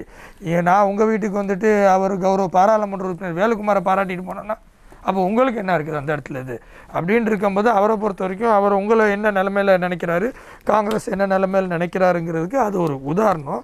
அதே மாதிரி அந்த 10,000 வீடு நடந்து அவர் கௌரவ பாராளுமன்ற உறுப்பினர் வேலுக்குமாருக்கும் தெரியும். நாங்கள் மீட்டிங் முடித்தோம், அதுக்கப்புறம் அவங்க மீட்டிங் முடித்தாங்க. நாங்கள் 1/2 மணி நேரம், ஏன்னா எங்கள் தலைவரோட ஸ்டைல் அதுதான், 10லேருந்து 10:30 நாங்கள், 10:30லேருந்து 11 அவங்க. 10லேருந்து 10:30 பேசும்போது பேசப்பட்ட விஷயங்கள் வந்து இந்தியா கல்விக்கு நிதி ஒதுக்கணும், இண்டஸ்ட்ரீஸ் கொண்டாடணும், இதெல்லாம் கொண்டாடணும் பேசணும். அதே மாதிரி ஜனாதிபதி மைத்ரிபால சிறிசேன வீட்டில் வந்து எங்கள் மறைந்த தலைவர் ஆர்மோ தொண்டமான இண்டஸ்ட்ரிகள் அது பிறகு இது வந்திருக்குதா மலையத்துக்கு இது வரைக்கும்? இல்லை, இது வரைக்கும் இன்னும் வரல. ஸோ இல்லை, அதுக்கு அவர் வந்து உறுதிமொழி அளிக்கலை. அவர் சொன்னார் நான் பார்க்குறேன் அப்படின்னார், நான் செஞ்சு தரேன்னு சொல்ல. அப்போ முத நாள் வந்து ஜனாதிபதி மைத்ரிபால சிறிசேன வீட்டில் டிஸ்கஷன் நடந்தப்போ அங்கே கூப்பிட்டு போயிருந்திருந்தப்போ அப்போ அவர் ஆர்மோ தொண்டமனையாக போயிருந்தப்போ நாங்கள் வந்து அந்த இடத்துல இந்த வீடமைப்பு திட்டத்தை சார் கண்டிப்பாக அந்த வீடமைப்பு திட்டம் நீங்கள் வந்து 4000 கொடுத்துருக்காங்க, நீங்கள் இன்னொரு ஒரு 50,000 கொடுக்கணும்னு கேட்டோன்னே அவர் சொன்னார் 50,000லாம் வாய்ப்பு கிடையாது, I will see what I can do அப்படின்னு தான் சொன்னார். சும்மா நம்ம போய் சொல்லக்கூடாதுல 10,000 தரேன்னு முதல் நாளே எங்கள்கிட்ட சொல்லிட்டார், அதெல்லாம் கிடையாது, I will see what I can do அப்படின்னார். சப்போர்ட் பண்ண நான் ட்ரை பண்ணுறேன்னார். ஆனால் அங்கே வந்து அவர் வந்து நாங்கள் கணிச்சோம் கிட்டத்தட்ட ஒரு 10லேருந்து ஒரு 15,000 வீடு சொல்லுவார்னு சொல்லி ஒரு கெஸ் ஒர்க் பண்ணியிருந்தோம். அதே மாதிரி 10,000 வீடு சொன்னார். அதே மாதிரி கிளங்கன் ஹாஸ்பிட்டல் அங்கே வந்து திறந்துட்டு தான் வந்தார். அங்கே வந்து கௌரவ ஆர்மோ தொண்டமனையாவுக்கு வந்து தமிழ் முற்போக்கு கூட்டணியிலேருந்து அங்கே யாரும் அங்கே சமூகம் அளிக்கலை. கௌரவ ஆர்மோ தொண்டமனையா மட்டும் வர சொல்லியிருந்தாங்க. ஏன்னா அது சௌமியமூர்த்தி தொண்டமனையால் ஆரம்பிக்கப்பட்ட அந்த ப்ரோக்ராம் அவர் தான் அடிக்கல் நாட்டி அந்த நேரத்தில் இருந்த வாஜ்பாய் அரசாங்கம்னு நினைக்கிறேன், எனக்கு சரியாக தெரியல. ஐ திங்க் வாஜ்பாய் அரசாங்கத்தோட இதே பிஜேபி கவர்மெண்ட் தான். அப்போ அவங்களோட பேசி அந்த நேரம் கிளங்கனுக்கு அவர் அனுமதி பெற்றிருந்தார். அதனால் கண்டிப்பாக அவர் அங்கே வரணும்னு சொல்லி கௌரவ ஆர்மோ தொண்டமான் அவர்கள், health minister Rajitha Senaratne, president, prime minister இவங்கெல்லாம் வச்சு வந்து அந்த ஹாஸ்பிட்டல் ஓப்பன் பண்ணிட்டு தான் அவங்க வந்தாங்க. ஸோ அதனால் நாங்கள் வந்து அலையாத விருந்தாளி கிடையாது. அப்படின்னு இருக்கும்போது எங்களால் தான் இன்றைக்கி மலையத்தை அந்த ஹாஸ்பிட்டல் திறக்க வந்தார். ஏன்னா சௌமியமூர்த்தி தொண்டமனை அந்த ஹாஸ்பிட்டலில் செஞ்சனால தான் திறக்க வந்தது. அது திறக்க வந்தனால பப்ளிக் கிரவுண்டில் மீட் பண்ணார். ஸோ அதுதான் அந்த மீட்டிங்கோட ஸ்டாண்டு. கடைசியாக ஒரு பாயிண்ட்டோட முடிச்சிடுறேன். வீடமைப்பு திட்டத்தை பற்றி சொன்னார் பாராளுமன்ற உறுப்பினர் வேலுக்குமார்ட்ட. நான் திரும்ப இந்த இடத்துல ஞாபகப்படுத்தணும்னு நினைக்கிறேன். 2014க்கு பிறகு தான் மலையத்தில் வீடு வந்துச்சுன்னா அது ஒரு தவறான கருத்து. 2014க்கு முன்னாடி 36,000 வீடு இலங்கை தொழிலாளர் காங்கிரஸ் கட்டியிருக்குது. இன்றைக்கு வரைக்கும் வந்திங்கன்னா 40,000 வீடு கட்டப்பட்டிருக்குது. ஸோ அந்த 36,000 வீடு 2016க்கு முன்ன 14 டிசம்பர் 2015 ஜனவரி 8ஆம் தேதிக்கு முன்னாடி கட்டப்பட்ட வீடு வந்து 36,000 வீடு. அது எப்படி கட்டப்பட்டிருக்குன்னு நான் சொல்கிறேன். 1985 சௌமியமூர்த்தி தொண்டமான் ஐயாவோட ஏற்பாட்டில் medium term investment project World Bank கூடி வீடு நூறையில கட்டப்பட்டிருக்குது. அதுக்கப்புறம் 1998 பிளான்டேஷன் சப்போர்ட் டெவலப்மெண்ட் ப்ராஜெக்டில் வேர்ல்ட் பேங்க் ஃபண்டில் ஹவுசிங் கட்டப்பட்டிருக்கு. அதில் A1, A2, A3. A1ங்கிறது 100% வேர்ல்ட் பேங்க் ஃபண்ட், A2ங்கிறது 50% கவர்மெண்ட், 50% வேர்ல்ட் பேங்க் ஃபண்ட், A3ங்கிறது bank loan plus World Bank fund. இது மூணு சிஸ்டமாக கட்டப்பட்டுச்சு. அதுக்கப்புறம் வந்து 2003லேருந்து 2004 வரைக்கும் NHT மூலியமாக வீடு கட்டியிருக்கிறார். அதுக்கப்புறம் 2005 NHT மூலியமாக எப்படி வீடு கட்டணும்னா அந்த நேரத்தில் ஆர்மோ தொண்டமான கையில் ஹவுசிங் மினிஸ்ட்ரி இருந்தப்போ NHT இருந்துச்சு. 2005 நியூ லைஃப் ஹவுசிங்னு சொல்லி அந்த வீடமைப்பு திட்டம் ஆரம்பிச்சிச்சு. 2005 ஆரம்பித்து 2015 ஜனவரி 8ஆம் தேதி வரைக்கும் 36,000 வீடு கட்டப்பட்டிருக்குது. நான் என்னால் அட்ரஸ் படி கொடுக்க முடியும், எந்தெந்த தோட்டத்தில் எவ்வளோ வீடு இருக்குதுன்னு சொல்லி அட்ரஸ் படி கொடுக்க முடியும். அதுக்கப்புறம் கட்டப்பட்டதான். இது ஒரு பெரிய ஒரு மாய் எல்லா இடத்துலையும் போகுது. என்னென்னா இது வரைக்கும் தனி வீடு கிடையாது. அப்போ அந்த நேரில் என் காற்றுல வீடு கட்டினாங்க, 7 பச்சில் தானே கட்டினாங்க. அவன் கயத்தில் அளந்தா என்ன, டேப்பில் அளந்தா என்ன, நம்ம அவன் எப்படி அளந்தா நமக்கு என்ன, வீடு இருக்குது தானே, வீடு கட்டப்பட்டிருக்குது 36,000 வீடு. ஏன்னா அந்த நிறுவனம் அவங்களுக்கு அடியில் இருந்துச்சு ட்ரஸ்ட்டு. நான் போய் சொல்கிறதா இருந்தால் அவர் நாளைக்கே அவர் பார்லிமெண்ட்டில் இருக்கனால ரைட் டு இன்ஃபர்மேஷன் ஆக்டில் போட்டு ட்ரஸ்ட்லேருந்து லிஸ்ட் அவரே எடுத்துடலாம் 36,000 வீடு கட்டப்பட்டிருக்குதான்னு சொல்லி. அப்போ அதை வந்து அவர் மறக்கவே முடியாது அந்த விஷயத்தை. இது எல்லாமே வந்து டாக்குமெண்டட் ப்ரூஃப் கவர்மெண்ட்டில் இருக்கிறது. யாருனாலும் ரைட் இன்ஃபர்மேஷன் ஆக்ட் போயிட்டு 2015 ஜனவரி 8ஆம் தேதிக்கு பிறகு தான் தமிழ் முற்போக்கு கூட்டணியோட அபிவிருத்தி வேலை திட்டங்கள் ஆரம்பிக்கப்பட்டுச்சு. அதுக்கு முன்னாடி செஞ்ச அனைத்து வேலை திட்டங்களும் மலையத்தில் வந்து காங்கிரஸுங்கிற ஸ்தாபனம் வந்து சும்மாலாம் வாங்கிட்டு வரல. ஒவ்வொரு இடத்துலையும் சண்டை போட்டு அந்தந்த காலப்பகுதியில் நாங்கள் வாங்கி கொண்டாந்து சேர்த்தது. நான் ஏற்றுக்கிறேன், முழு மலையத்துக்கு எங்களுக்கு செய்யக்கூடிய அந்த சந்தர்ப்பம் அமையலை. ஏன்னா எங்களுக்கு கிடைக்கிறது தான் நாங்கள் கொண்டாந்து கொடுக்குறோம். எங்களுக்கு கிடைக்கிறத நாங்கள் கொண்டு போய் மட்டக்களப்புலையோ யாழ்ப்பாணத்துலையோ அம்பாந்தோட்டலையோ குருநாகலையோ கொடுக்கல. கிடைச்சது எல்லாத்தையும் கொண்டாந்து மலையத்தில் கொடுத்துருக்கோம். அப்படின்னு இருக்கும்போது எங்களால் கிடைச்ச முயற்சி அத்தனையும் நாங்கள் செஞ்சுருக்கோம். எதிர்காலங்கத்துலேயும் தொடர்ந்து எங்களோட முயற்சியை நாங்கள் மேற்கொள்ளுவோம்.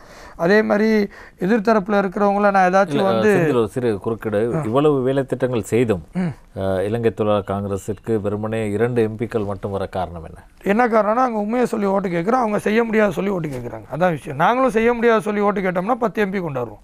நாங்கள் சொல்கிறத மட்டும் தான் செய்வோம், செய்கிறத மட்டும் தான் சொல்கிறது.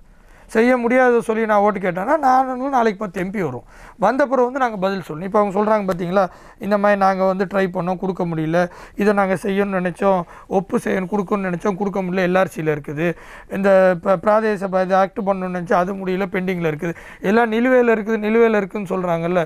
நாங்கள் எதுவுமே நிலுவையில் இருக்குதுன்னு சொல்லலை, எல்லாமே முடிச்சு காட்டிட்டோன்னு சொல்கிறோம். ஆமாம், நேரம் மட்டுமட்டாக இருப்பதால் பதில்கள் கொஞ்சம் குறைவாக இருந்தால் சற்று நேரத்தை நாங்கள் கூடுதல் விடயங்களை பேசலாம். ஃபேஸ்புக்கில் ஒரு கேள்வி வந்திருக்கிறது. வேலுக்குமார் MP அவர்களே, ராகலையிலிருந்து சசிகுமார் கேட்கின்றார், நீங்கள் ஒரு ஆசிரியர், இப்போது இந்த கொரோனா சூழ்நிலையில் நடக்கும் ஆசிரியர் போராட்டத்தில் உள்ள சரிப்பிழைகளை பற்றி சொல்வீர்களா என்று.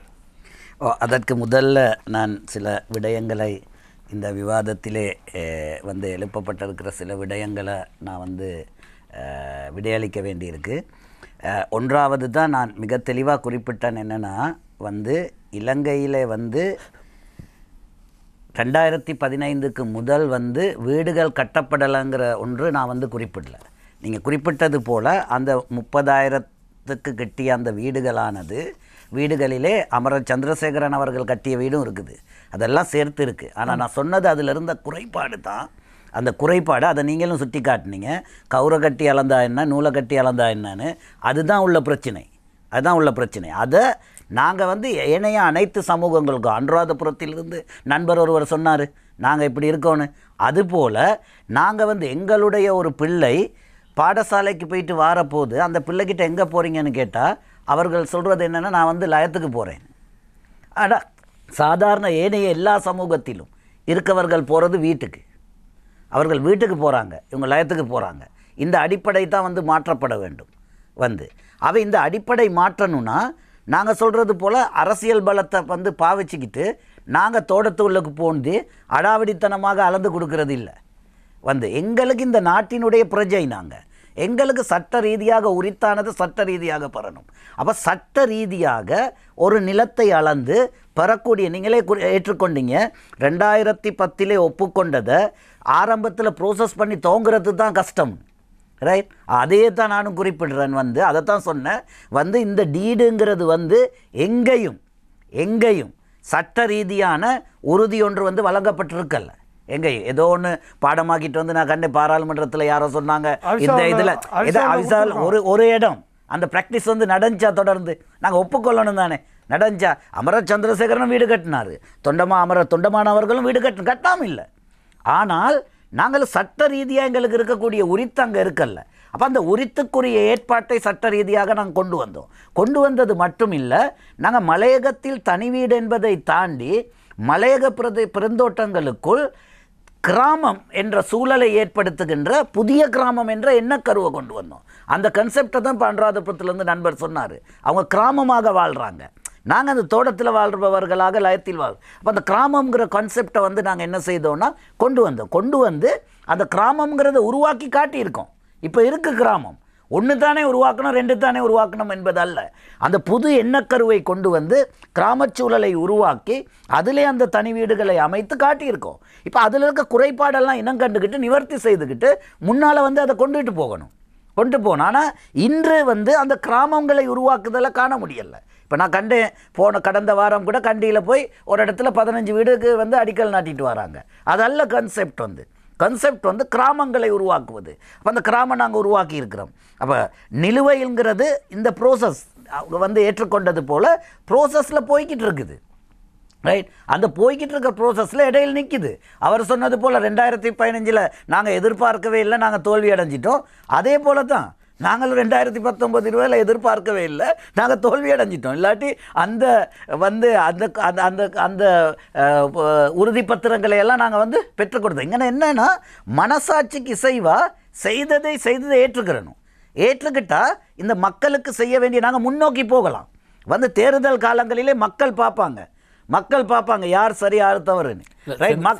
செந்திலின் கூற்றுப்படி சொன்னா மக்கள் எல்லாம் முட்டாள்னு சொல்றாரு. அப்படின்னா பொய் கூறுறது உங்களுக்கு வாக்களிக்கிறாங்க, மக்கள் எல்லாம் முட்டாளா? நீங்க பொய் கூறுறவருக்கு வாக்களிப்பீங்களா? நீங்க அவருக்கு சொல்றீங்க, நீங்க இந்த நாட்டின் பிரஜை தானே. நான் கேட்கிற கேள்வி விட சொல்லுங்க, நீங்க இந்த நாட்டின் வாக்காளர் தானே, நீங்க வாக்காளர் தானே. பகுத்தறிவு இல்லையா உங்களுக்கு? பகுத்தறிவு இல்லையா? நான் வந்து நிலாவை கொண்டு வந்து தாரே நான் ஏத்துக்குருவீங்க? வாக்குகளை போலி வாக்குறுதிகளை நம்பி ஏமாந்த வரலாறு இல்லையா? இல்லையா? போலி வாக்குறுதிகளை நம்பி ஏமாந்த வரலாறு இல்லையா?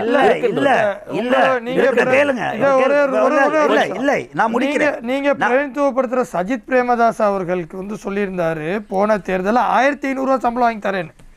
தோட்ட தொழிலாளருக்கு நான் வெற்றி பெற்ற அதுலயும் 1500 ரூபாய் வாங்கி தரேன்னு சொல்லியிருந்தாரு. அது மட்டுமல்ல, நினைக்கிறேன் ஒரு தேசிய பட்டியலில் கூட முற்போக்கு கூட்டணிக்கு தருவதாக சொன்ன சஜித் பிரேமதாஸ் சொல்லவில்லையா? அது வாக்குறுதிகள், அது அரசியல் வாக்குறுதிகள். ரைட். அது 1500 ரூபாய் வந்து சம்பளம் அல்ல, நாட்கூலி அல்ல. 1500 ரூபாய் வருமானம், ரெவென்யூ வரக்கூடிய ஒரு சூழலை நாங்கள் ஏற்படுத்துவோம் என்பது தான் அதில் வந்து சொல்லப்பட்டது. வந்து இப்போ நாங்கள் பொய் சொல்கிறத கேட்டு மக்கள் வாக்களிக்கிறாங்கன்னு சொன்னால் வந்து அபாண்டமாக மக்களை வந்து அபாண்டமாக வந்து மக்களை வந்து அந்த அளவுக்கு பகுத்தறிவு இல்லாதவர்கள்ங்கிறது. அதிக வேலை செய்வீங்கிற நம்பிக்கையை நாங்கள் ஏற்படுத்தியிருக்கிறோம். கண்டி மாவட்டத்தில் 2015ஆம் ஆண்டு வரை வந்து ஒரு 94ஆம் ஆண்டில் காங்கிரஸில் ஒருவர் வெற்றி பெற்றார். அவர் 2000 ஆண்டில் தோல்வி பெற்ற பிறகு மாற்றி 4 தடவைகள் போட்டி போட்டாங்க. எல்லாம் போட்டி போட்டாங்க. 2015 வரை வெற்றி பெற முடியல. ரைட். உண்மையை போய் எடுத்து சொன்னோம், வெற்றி பெற்றோம். அந்த உண்மையை செய்ததன் காரணமாக திரும்பவும் என்னைய நாங்கள் வந்து வெற்றி பெற்று வரப்போது நல்லா புரிஞ்சுக்கிறோங்க. இலங்கையில் வந்து அவங்களுக்கு நன்றாக மக்களுக்கு தெரியும். ஏன்னா ஜனாதிபதி தேர்தலிலே வந்து SLPP வெற்றி பெற்றுச்சு. ஆமாம், நேரம் மட்டுமட்டாக இருப்பதால் அந்த ஆசிரியர் போராட்டம் குறித்து வெற்றி பெற்று நான் இதை முடிக்கிறேன். வெற்றி பெற்றுச்சு. அவை ஜனாதிபதி வாரத்தான் அரசாங்கம் தெரியும்.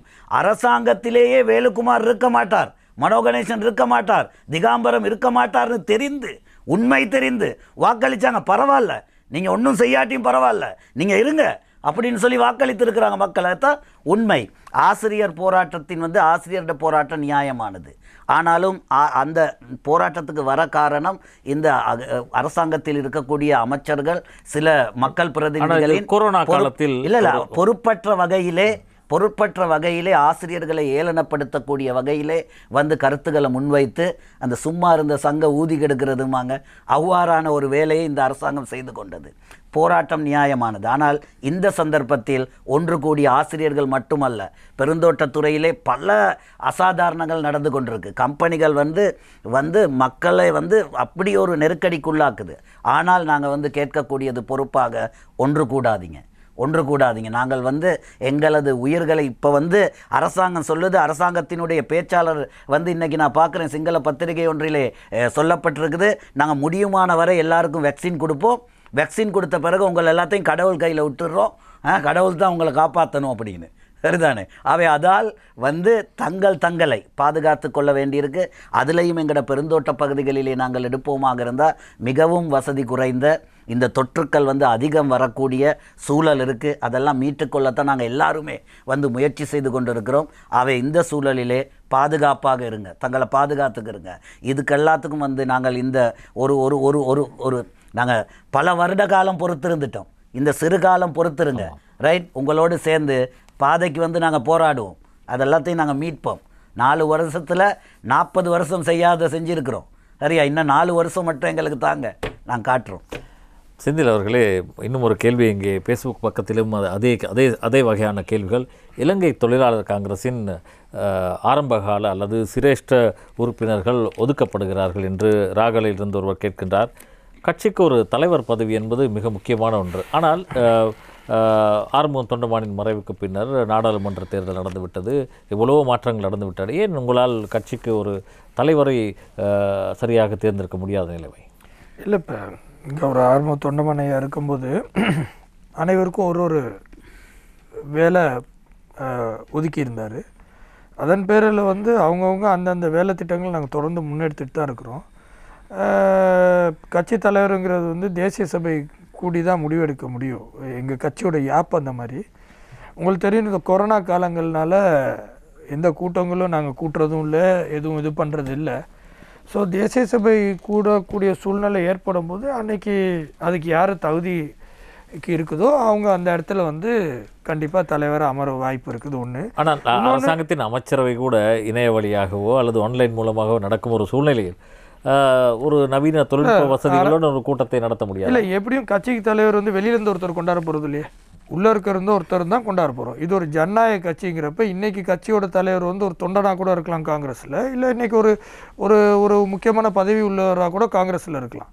அப்படின்னு இருக்கும்போது அவரோட கருத்து ஏற்கனவே அங்கே கேட்கப்படுதுங்கிறப்ப அந்த இடத்துல எங்களுக்கு அது ஒரு பிரச்சனை இல்லையே, அது ஒன்று. ரெண்டாவது அவர் தெரிவித்த கருத்து என்னென்னா, இந்த மாதிரி கட்சியில் சிரேஷ்ட உறுப்பினர் ஒதுக்கப்படுறாங்கன்னு. அது ஆக்சுவலாக நான் அந்த கருத்தை நான் ஏற்றுக்க மாட்டேன். என்ன காரணம்னா, அந்த கோவிடுங்கிற காலனால தான் நாங்கள் வந்து ரொம்ப சிரேஷ்ட உபத்தலைவர்கள் வயசில் கூடினவங்க அவங்களோட பாதுகாப்புலாம் கருதி கூடுதலாக வந்து நாங்களே இழுத்து போட்டு எல்லா வேலையும் செஞ்சுக்கிட்டு இருக்கிறோம். எல்லாத்தோடையும் ஃபோன் கான்டாக்ட் பண்ணிகிட்டு இருக்கிறோம். மேபி நிகழ்ச்சிகளில் அவங்க இருக்கக்கூடிய சூழ்நிலை இல்லாமல் இருக்கலாம், maybe because of this covid time. இந்த கோவிட் சரியாக வந்தோடனே பேக் டு திரும்ப பழைய மாதிரி நார்மலாக அவர் சொன்ன மாதிரி பாராளுமன்ற உறுப்பினர் வேலுக்குமார் அவர் சொன்ன மாதிரி அரசாங்கம் எல்லாத்துக்கும் வேக்சின் போட்ட உடனே கண்டிப்பாக சிடபிள்யூசி பேக் டு ஃபார்மில் வில் பி இந்த ஃபீல்ட். அதே மாதிரி தான், அதில் எந்த மாற்று கருத்தும் இல்லை. ஆறுமுகம் தொண்டமான் அவர்கள் மறைவுக்கு பின்னர் ஒரு பொதுவான எதிர்பார்ப்பு இருந்தது, கட்சியின் கடைநிலை தொண்டன், அதாவது கட்சிக்காக வேலை செய்த ஒருவர் ஒரு உயர் பதவியில் அமர்த்தப்படலாம் என்று. ஆனால் அப்படி ஒன்றும் நடக்காததால் இப்படியான கேள்விகள் இல்லை. கட்சிக்காண்டி வேலை செஞ்சவர் வந்து உயர் பதவியில் இருக்கலாம், கட்சிக்காண்டி வேலை செய்யாத உயர் பதவியில் இருக்கலாம்லாம் கிடையவே கிடையாது. அங்கே இருக்க 200-300 பேர் தேசிய சபையோட உறுப்பினரில் மனங்களில் யார் இருக்கிறாங்களோ அவங்க தான் வர முடியும். அது வந்து இட்ஸ் அ காமன் ஃபோரமில் இந்த 300 பேர் இருக்கும்போது 300 பேரில் ஒருத்தர் கை நீட்டி எல்லாரும் அவர் தான் தலைவர் ஆகணும்னு சொன்னாங்கன்னா அவர் தான் தலைவர். It's so simple. இதில் ஒன்றும் வந்து இவரை தான் சொல்லணும் அவரை தான் சொல்லணும், இந்த லிமிட்டடாக 3 பேர் தான் இருக்கணும் 2 பேர் தான் இருக்கணும். 300 பேருமே பார்ட்டிசிபேட் பண்ணலாம்.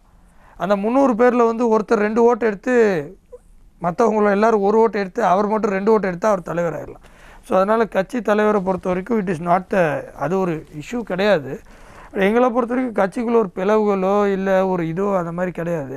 எல்லோரும் அண்ணன் தம்பி மாமா மச்சா மாதிரி ஃப்ரெண்ட்ஸு ஒன்றா தான் பழகிட்டு எல்லாம் போயிட்டுருக்குறோம். இந்த விதமான அரசியல் ரீதியாக போட்டி எங்களுக்குள்ளே இருக்குது, யார் அதிக வேலை செய்கிறது போகிறது வர்றதுன்னு சொல்லி. பட் ஒரு ஹெல்த்தியான ஒரு போட்டியாக தான் கட்சியில் போயிட்டுருக்குறோம். So we are happy about it. நான் இன்னும் என் தலைவர் வந்து மறைந்த தலைவர் ஆறுமுக தொண்டமான் தான் தலைவராக இருக்கிறார், அவர் ஊரில் இல்லைங்கிற மாதிரி தான் நான் இன்னும் அந்த மனநிலையில் இருக்கிறேன். 1 வருஷம் அவர் ஆகி மறைஞ்சாலும் அவரோட பயணம் செஞ்ச அந்த கடந்த 10-12 வருஷம் வந்து, அதாவது அரசியலில் குடும்பமாக கிட்டத்தட்ட 40 வருஷம் மேலே பயணம் செஞ்சுருக்கேன். அவரோட அரசியலில் பயணம் செஞ்ச அந்த கடைசி 12 வருஷம் வந்து இன்னும் வந்து நேற்று நடந்த மாதிரி இருக்குது. அதனால் என்னையை பொறுத்த வரைக்கும் அவர் வந்து என்னோடய நிரந்தர தலைவர். தேசிய சபையில் வந்து யாரை தலைவராக தேர்ந்தெடுக்கிறாங்களோ அது யாருனாலும் இருக்கலாம். கண்டிப்பாக வந்து ஒரு நல்ல திறமைசாலிக்கு அந்த வாய்ப்பு கிடைக்கும்னு நான் நம்புகிறேன். மாகாண சபையில் நீண்ட அனுபவம், அரசியலிலும் நீண்ட அனுபவம், இந்தியாவுடன் நெருங்கிய ஒரு தொடர்பு, இப்படி மாகாண சபையில் அமைச்சு பொறுப்புகள், நாடாளுமன்ற தேர்தலிலும் கணிசமான மக்கள் ஆதரவை பெற்ற செந்தில் தொண்டமான் தலைமை பதவிக்கு அந்த தலைமை பதவி ஏற்க தகுதியானவர் என்று நீங்கள் நினைக்கிறீர்களா? அதாவது செந்தில் தொண்டமான் வந்து தொண்டனாக இருந்தாலும் தகுதியானவர் தான், தலைவராக இருந்தாலும் தகுதியானது தான். ஸோ அது அப்படி கிடையாது. செந்தில் தொண்டமானுங்களுக்கு வந்து திறமைசாலி ஒருத்தர் இருந்தால் அதை வரவேற்கிறது எப்போதும் நான் தான். எனக்கு மேலே கட்சியில் கண்டிப்பாக திறமைசாலி நிறைய பேர் இருக்கிறாங்க. ஸோ அப்படின்னு இருக்கும்போது அந்த இடத்துக்கு வந்து என்னோட ஒரு திறமைசாலி வர்றதா இருந்தால் கண்டிப்பாக அதை நான் வரவேற்றானே ஆகணும். அது என்னோட மட்டும் இல்லை, கட்சியில் இருக்க எல்லாத்தோடையும் ஒரு திறமைசாலி அந்த இடத்துக்கு வர்றதா எல்லாருமே ஆசைப்படுவோம். அப்படின்னு இருக்கும்போது அது கண்டிப்பாக ஒரு நல்ல ஒரு இலங்கை தொழிலாளர் காங்கிரஸில் நல்ல ஒரு ஒரு ஒரு வழிகாட்டலில் எதிர்காலங்களில் ஒருத்தர் வந்து அதாவது தலைமை பதவி கிடைத்தால் உங்களால் சரியான பாதையை கட்சியை எடுத்து செல்ல முடியும், மேல் நோக்கி முன்னோக்கி பயணிக்க முடியும். இல்லை, அது வந்து மக்கள் தீர்மானிக்கிறது தான், நம்ம 2 பேரும் தீர்மானிக்க முடியாது. இல்லை, இது ஒரு பொது வெளியில் உங்களது திறமை உங்களுக்கு தானே தெரியும். இல்லை, என்னோட திறமை எனக்கு தான் தெரியும், சரி. பட் இன்னொருத்தரோட திறமையோட என்னை ஒப்பிடும்போது அவங்க என்னோட திறமைசாலியாக இருந்தால் நம்ம ஒன்றும் பண்ண முடியாதுண்ணே. ஸோ அதனால் அது காலம்தான் பதில் சொல்லும், காலத்துக்காண்டி காத்திருப்போம். அதனால் இப்போ நான் ஏற்கனவே கட்சியோட உபத்தலைவராக இருக்கிறேன். அதே மாதிரி என்னோட இருக்கிற மற்ற உபத்தலைவர்களும் எல்லாமே திறமைசாலிகள் தான். ஒருத்தருக்கு ஒருத்தர் யாருமே வந்து சிடபிள்யூசியை பொறுத்த வரைக்கும் ஒருத்தர் யாரும் ஒருத்தர் குறைஞ்சவங்க கிடையாது. All are very strong people. அதனால் வெற்றி வாய்ப்பு வந்து போட்டி போடுற அத்தனை பேருக்கும் இருக்குது. யார் போட்டி போடுவாங்கன்னு அன்றைக்கி பார்ப்போம். என்னோடய ஓட்டு வந்து கண்டிப்பாக ஒரு திறமைசாலிக்கு இருக்கும் அன்றைக்கி. அது வந்து இலங்கை தொழிலாளர் காங்கிரஸோட தேசிய சபையில் அன்றைக்கி தான் அது மக்களோட விருப்பத்துக்கு ஏகமனமாக நாங்கள் எல்லாருமே தீர்மானம் எடுப்போம்.